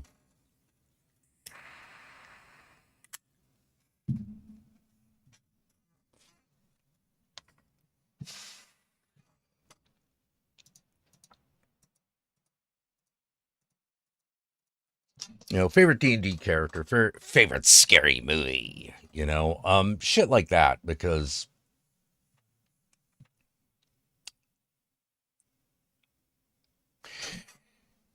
I don't know. I just always been like that. I just always been like that. I never wanted to be with anyone who didn't have nerdy interests because, like, what would the point be?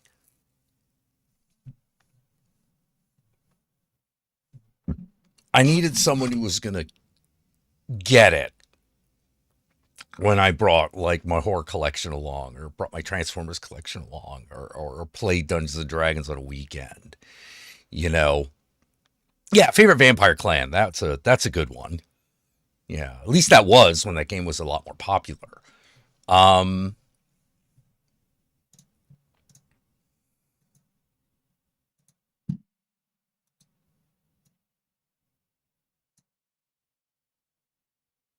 my favorite vampire clan was always either Bruja or Malkavian.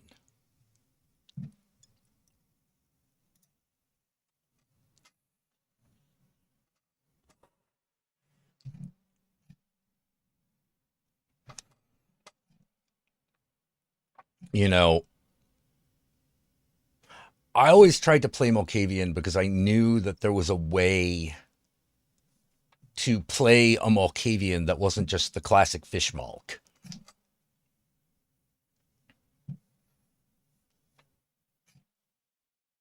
And I like Bruja just because I got to be angry all the time.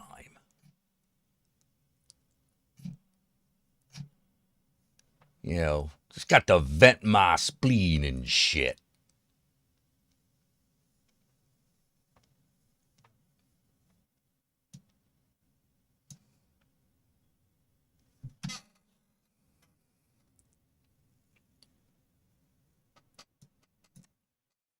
You know?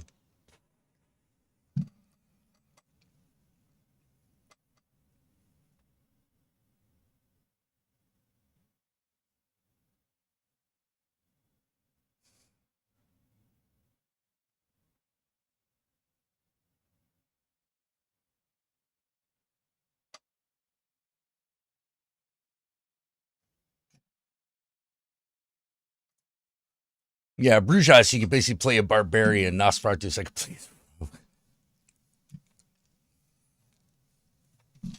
Well, like, the thing I liked when I played a Nosferatu was I had this one Nosferatu character I always played when I played Nosferatu called Keith. Keith, horrorist. His whole deal was just the grotesque. Like, he was an artist of the grotesque, and that was like what he prided himself on. Of course, he did a lot of other things. He spied on people, he bartered in information, things like that. But it was fun just playing a character who was like disturbing, whose whole thing was, I'm scarier than you are.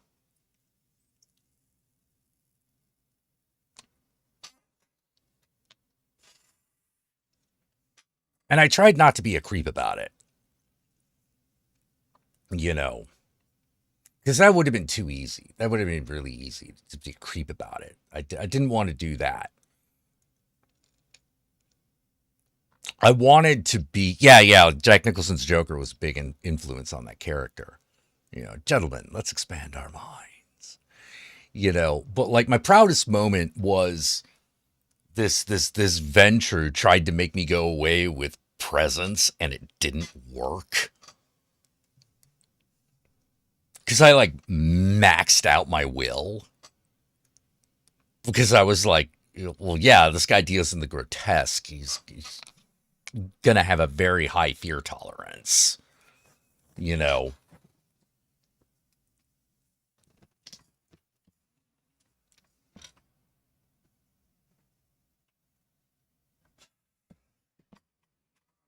There was like an additional trait I took to push it over the edge. It was like called Jaded or something. I can't remember. It's been a long time since I played that character.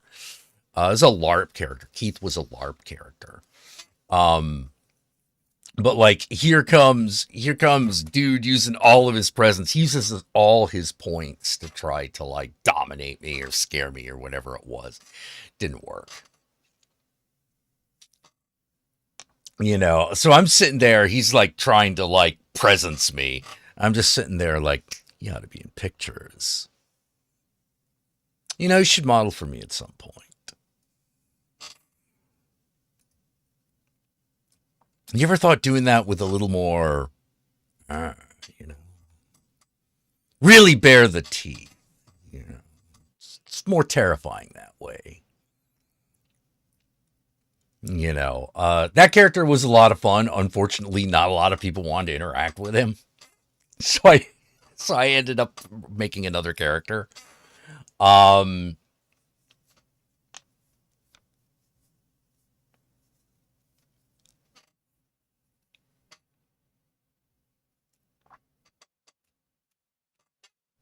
Ended up making another character, because it was like, tired of not being involved in anyone's plot. I should make someone who's a little bit more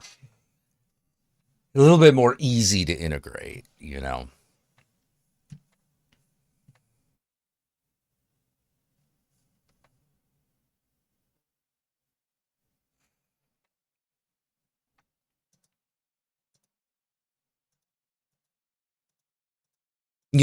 for perfect my queenie bitchiness, because that really helps when you're a vampire.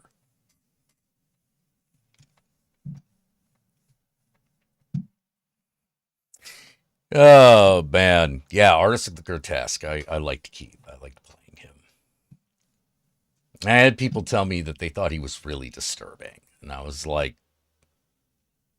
good. He was supposed to be. Yeah, he was supposed to be very dodgy, and you didn't know if you could trust him. Vampires got banned from the Taco Bell? Oh, shit. No more Taco Bell Lugosi. Oh, my God. Yeah, that sounds about right. Vampire LARPers getting banned from the Taco Bell. Yeah, that sounds about right.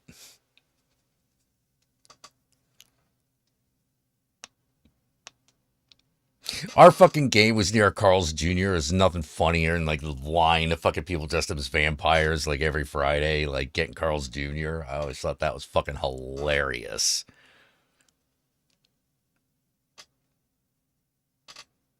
And convenient. You're trying to be a vampire, but you're like chomping on a big Western burger. You're like, oh, stupid, hang on, man. Put that down. I always thought that was funny. Taco Bell wasn't having any of the shit until it's like, get out. Yeah, that sounds right. Get the fudge out.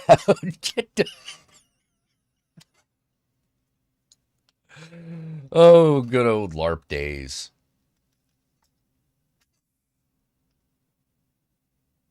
Man, there was this one girl at that LARP. I really liked her, but I knew I couldn't hang around her too much because, like, she was like Harley Quinn crazy. Like, all the guys were like,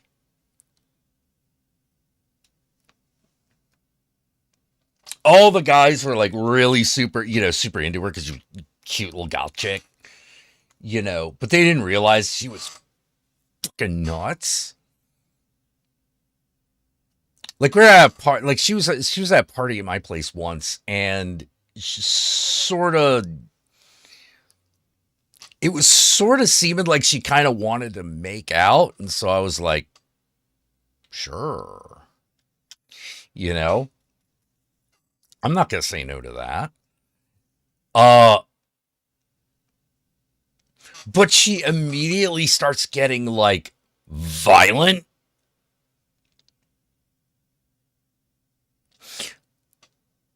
Like she actually bit me on the neck, and I don't mean like playful nip. I mean she like fucking dug in. She like fucking dug in, and I pulled back, and then she acted like everything was normal.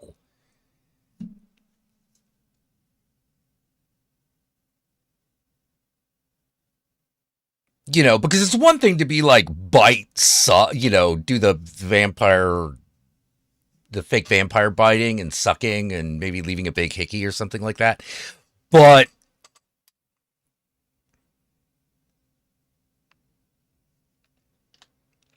she like really dug in and then kicked me and smiled.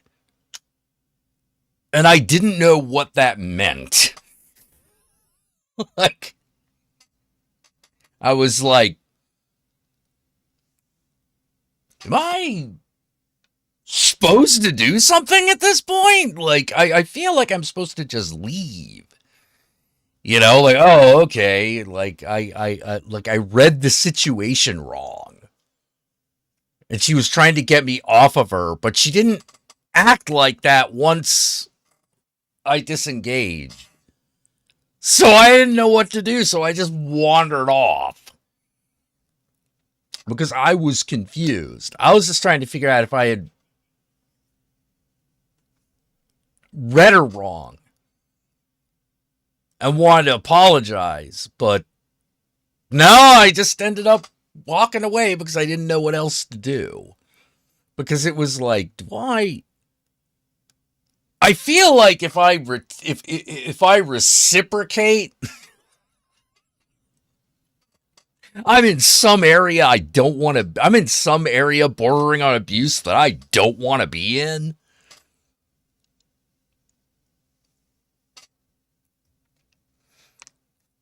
No, it wasn't a Klingon mating ritual. It was definitely like.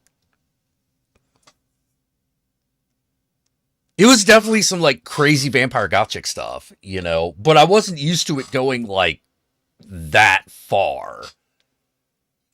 Where it was like, actually, you're actually kind of hurting me. You're actually kind of damaging me here, like it was so forceful. I thought for sure she was gonna be mad because I had I had totally read it wrong. She did not want me to get close. Like, I was going to be apologizing to the end of days, But no, she smiled at me, and it was like a genuine smile, and I didn't know what to do.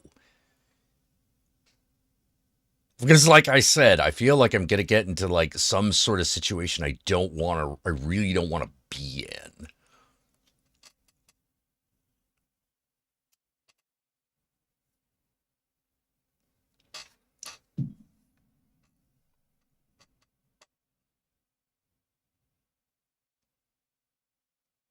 Like, I sometimes feel I would often feel that way about choking. I would feel that way about choking fetishes too.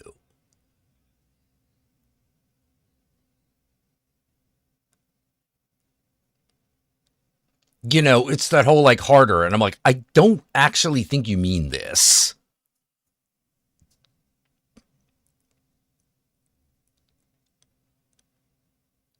Because while I don't have like super strong hands, like I'm holding back quite a bit.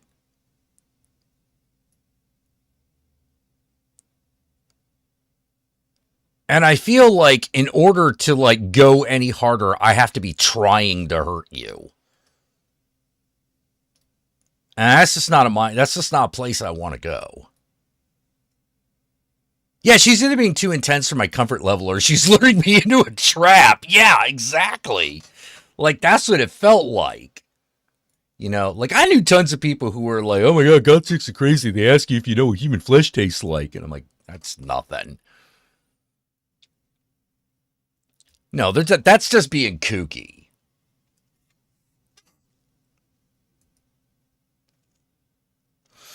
It's when they hit you over the head with a bottle and expect you to break a glass over their face that like you're in trouble.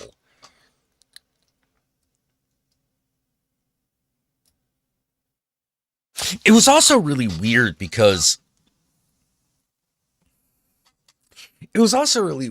she always had this girl around her that she referred to her as her sister. But I was like,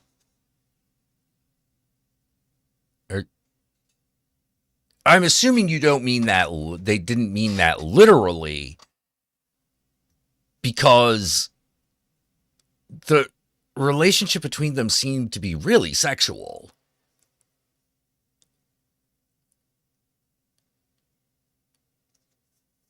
This is the same girl, by the way. So it was like, this is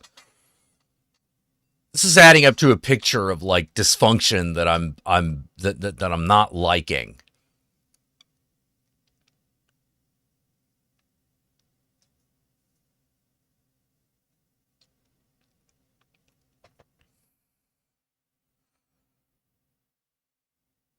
They also had like this boy toy that they always had, which was like, you know, hey, no problem.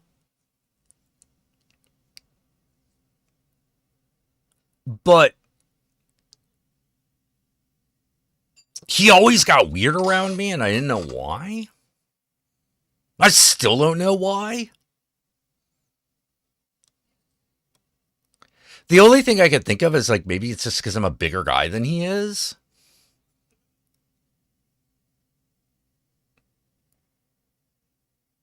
And he could tell he could tell that I thought he was kind of cute. And so I was kind of like, you know,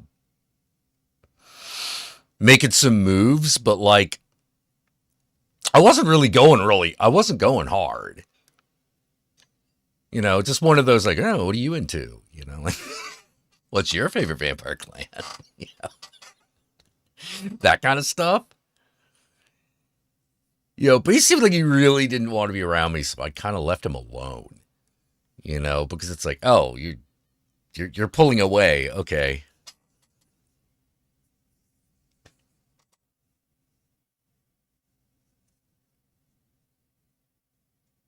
Yeah. This whole incident where she was biting me and kicked me in the chest, like that. We weren't in a LARP situation. We were just at a party.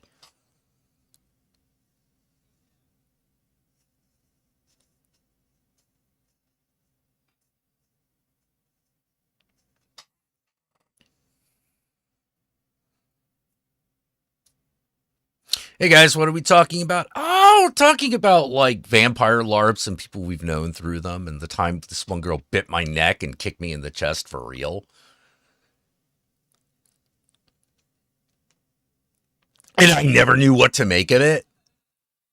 Which is weird. Which is weird to say. Like, you definitely had to have been there because normally if someone kicks you in the chest, that's the international symbol of get the fuck away from me.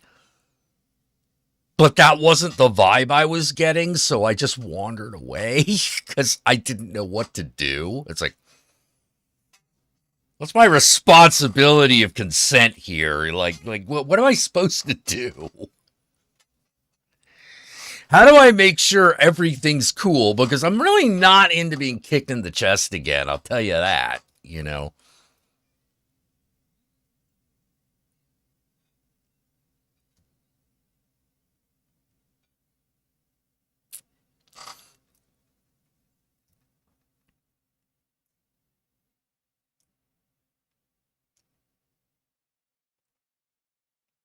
Yeah, I never knew what to make of that.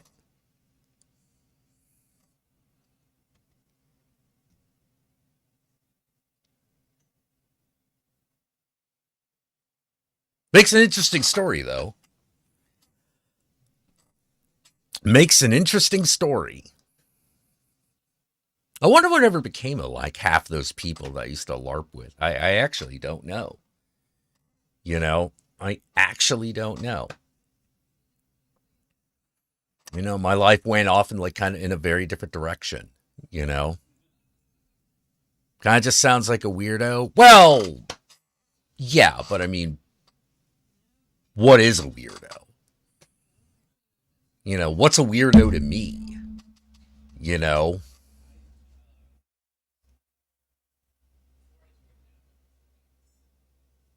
Because if it hadn't been me, I would have assumed she was just flirting in a weird, fucked up way.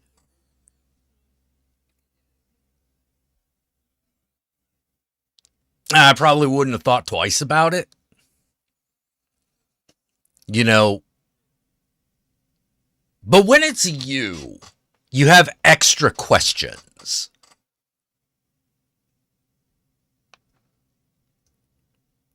You know what I mean? When you're the one on the business end, like you've got extra questions.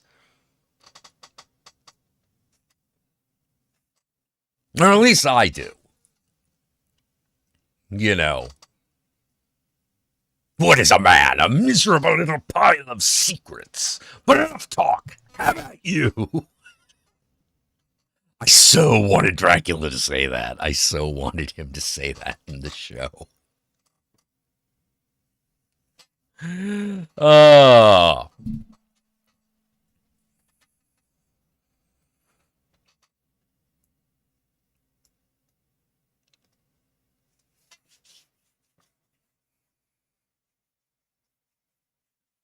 But like I also wanted to know like what became of a lot of those people, you know? Cuz I did spend a lot of time around them, a lot of time with them. Like there's some I know what happened with them and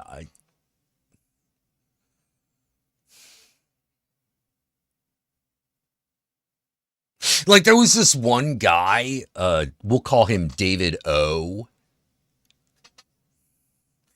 David O was an idiot. He was one of those like he absolutely would have been an online troll had it been like a decade later, and to the point where I'm not sure that he wasn't.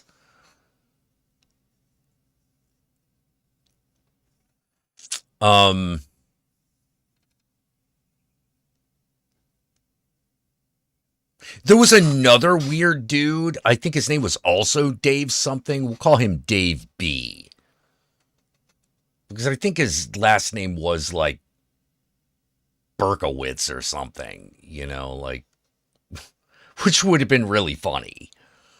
But so I don't think it was. I think it was like, it might have just been Burke, you know. But I went to dinner with that guy, not on a date, but like, you know, like a bunch of us like went to Denny's after the game. And the way he conducted himself was so gross.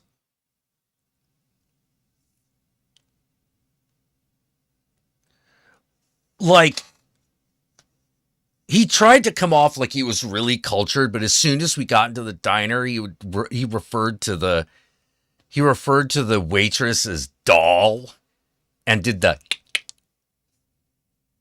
I'm like, ew, dude.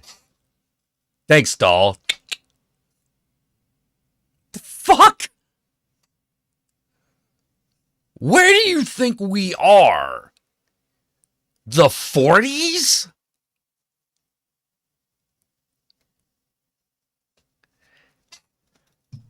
You gonna call her a Malnex or a dame? You know, like, what the fuck is this? And the thing that made it even extra grosser was that he was there with his girlfriend.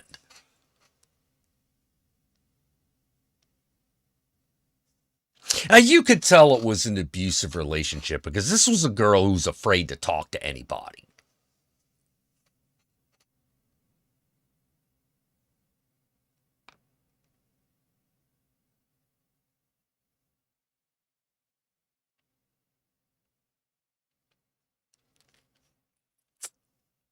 Guy acts like that and his girlfriend is afraid to talk to anybody. Yeah, someone's getting beat.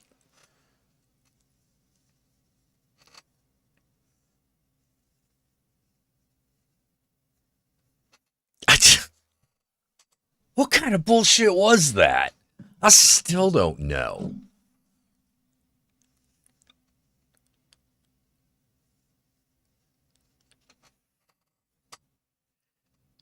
You're picturing the Milady fedora guy? Yeah, not quite as heavy, but like, yeah.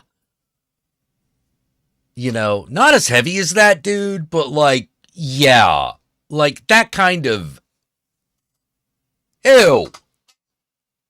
Don't do that. Don't ever do that again.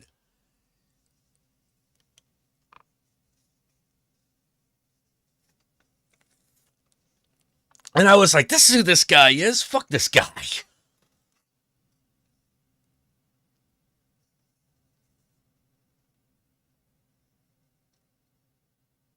And he had his little group around him that I never really understood.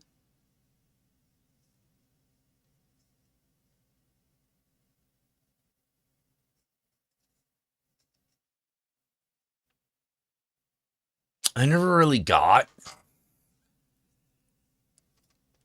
You know, it's one of those things where, like, the asshole that has people around them, I never really understand.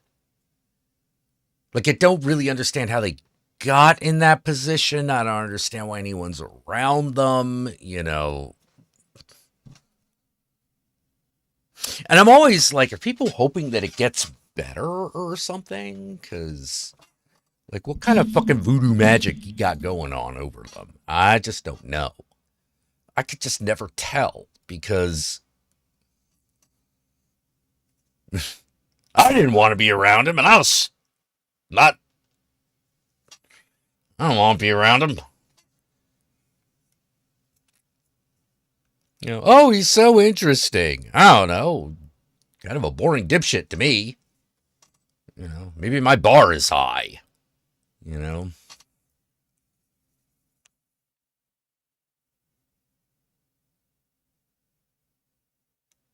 I think that might be it. Maybe my just threshold for idiocy is just really low.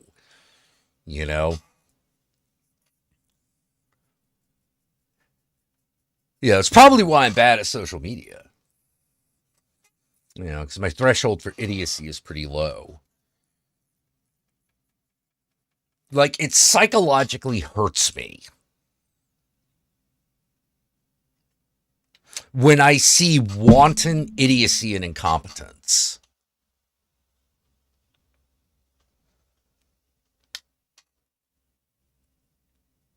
Like, I get physically enraged, you know?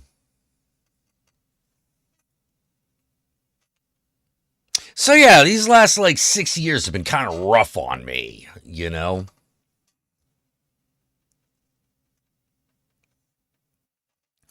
Because idiocy and incompetence has been the order of the day in politics ever since Trump got involved.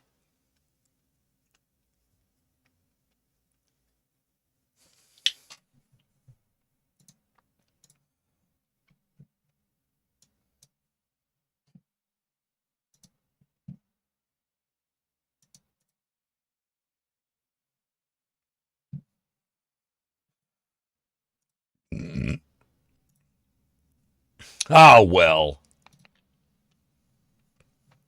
Yeah, envision that, like, Milady. Yeah, fuck that dude. Anyway, you know what? Maybe a combo of Skunk Coast and maybe it gets betterism? I don't know. I don't know. Well, when it comes to politics, I know what it is. It's a bunch of people that don't want to have to change their opinions. they're uncomfortable changing certain opinions, and so they have just gone into denial. They've just started to deny reality. That's it. That's what it is. You know, and if you're like, that doesn't make a lot of sense. You're right. It doesn't. It doesn't make a lot of sense. That's why they don't make a lot of sense, because it doesn't make a lot of sense. But we've all had that moment where we felt like change was too much, right?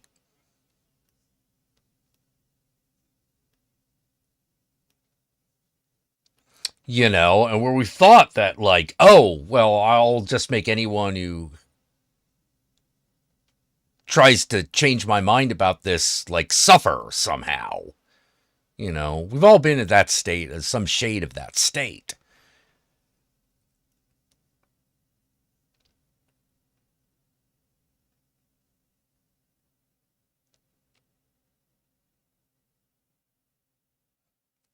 But when you're doing it against reality,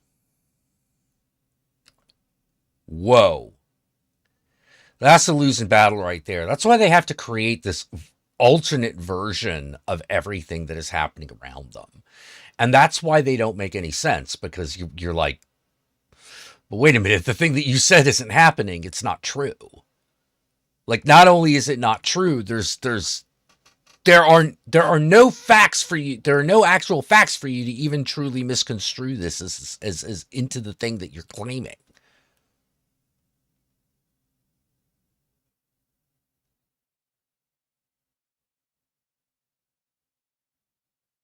You know, it's why they always like shift the topic, get mad, and then retreat.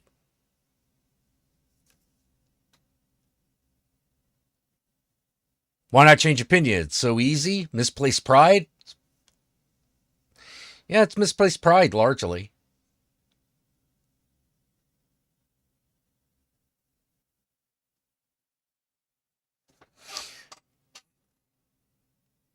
The need to feel like you're the one with all the answers.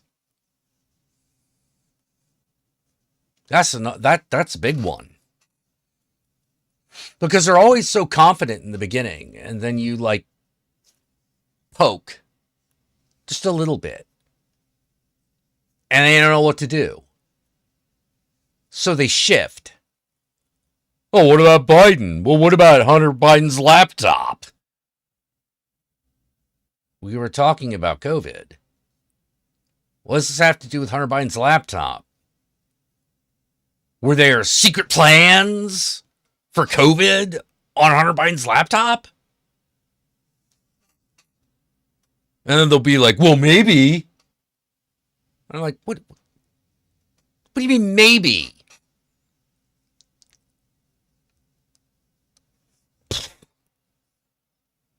Nah. We'll just have to see how it shakes out in November. Isn't that fun? Isn't that great? The next battle is upon us.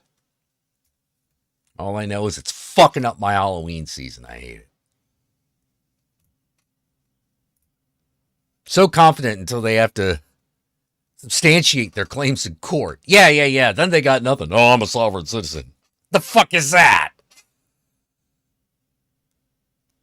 Well, the court doesn't recognize that shit.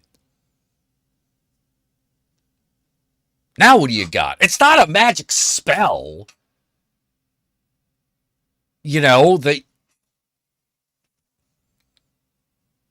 you're walking into a court of law and saying, I cast magic missile. Thinking that's going to win the day. And you don't even have spell slots. You're not even a spellcaster.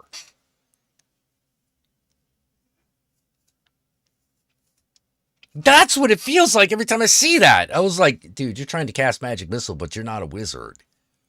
Hell, you're not even a cleric. Hell, you're not a spellcaster of any kind. Do you even have character levels?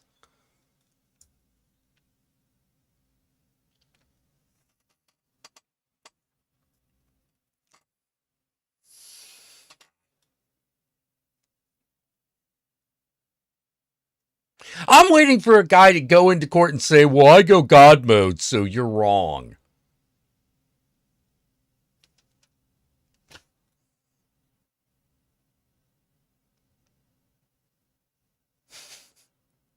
I cast iron.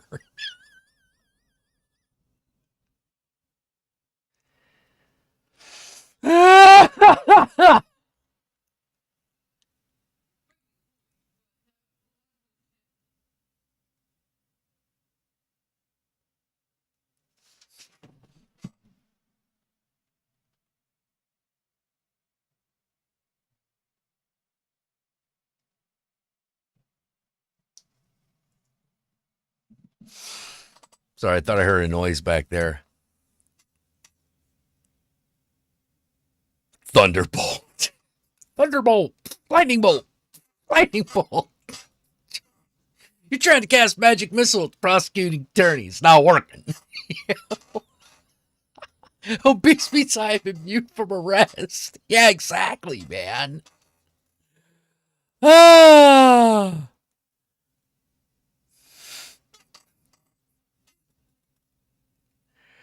You put your hand on this Bible and say, no, but I'll put my hand on a stack of anime. Tell you what.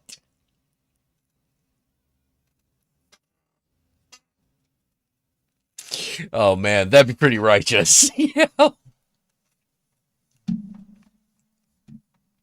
I swear by what? Inuyasha or Roni Kenshin or some shit. I swear by Ranma 1/2. I swear by Evangelion that I shall tell the truth, the whole truth, nothing but. So help me nerve. I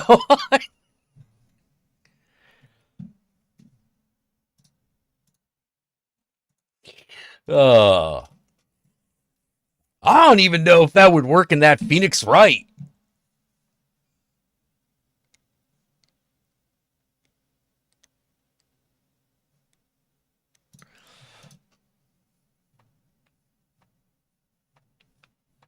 Would that work in Phoenix Wright? Maybe it'll work in that Phoenix Wright court. There don't seem to be any real rules in Phoenix Wright. You could just do shit.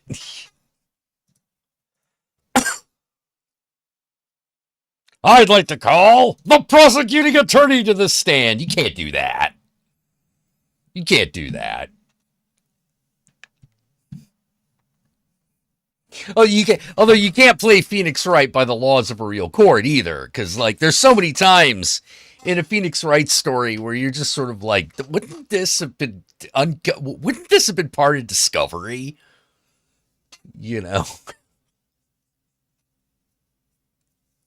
Wait, you're hiring me as your lawyer and your trial date is tomorrow? What?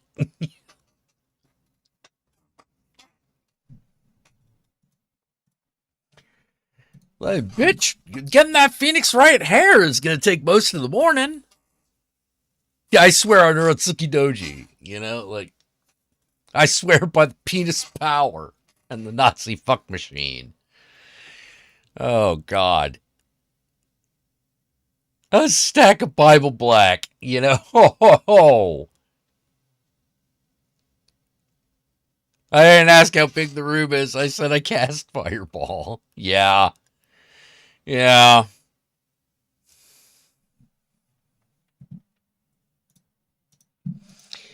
It's so weird. But that's, in many ways, what we're dealing with. This is what we're dealing with, people.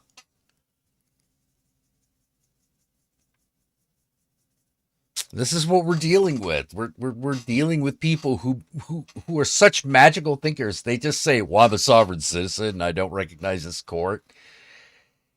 Is enough to help you win in court? That's not how anything works.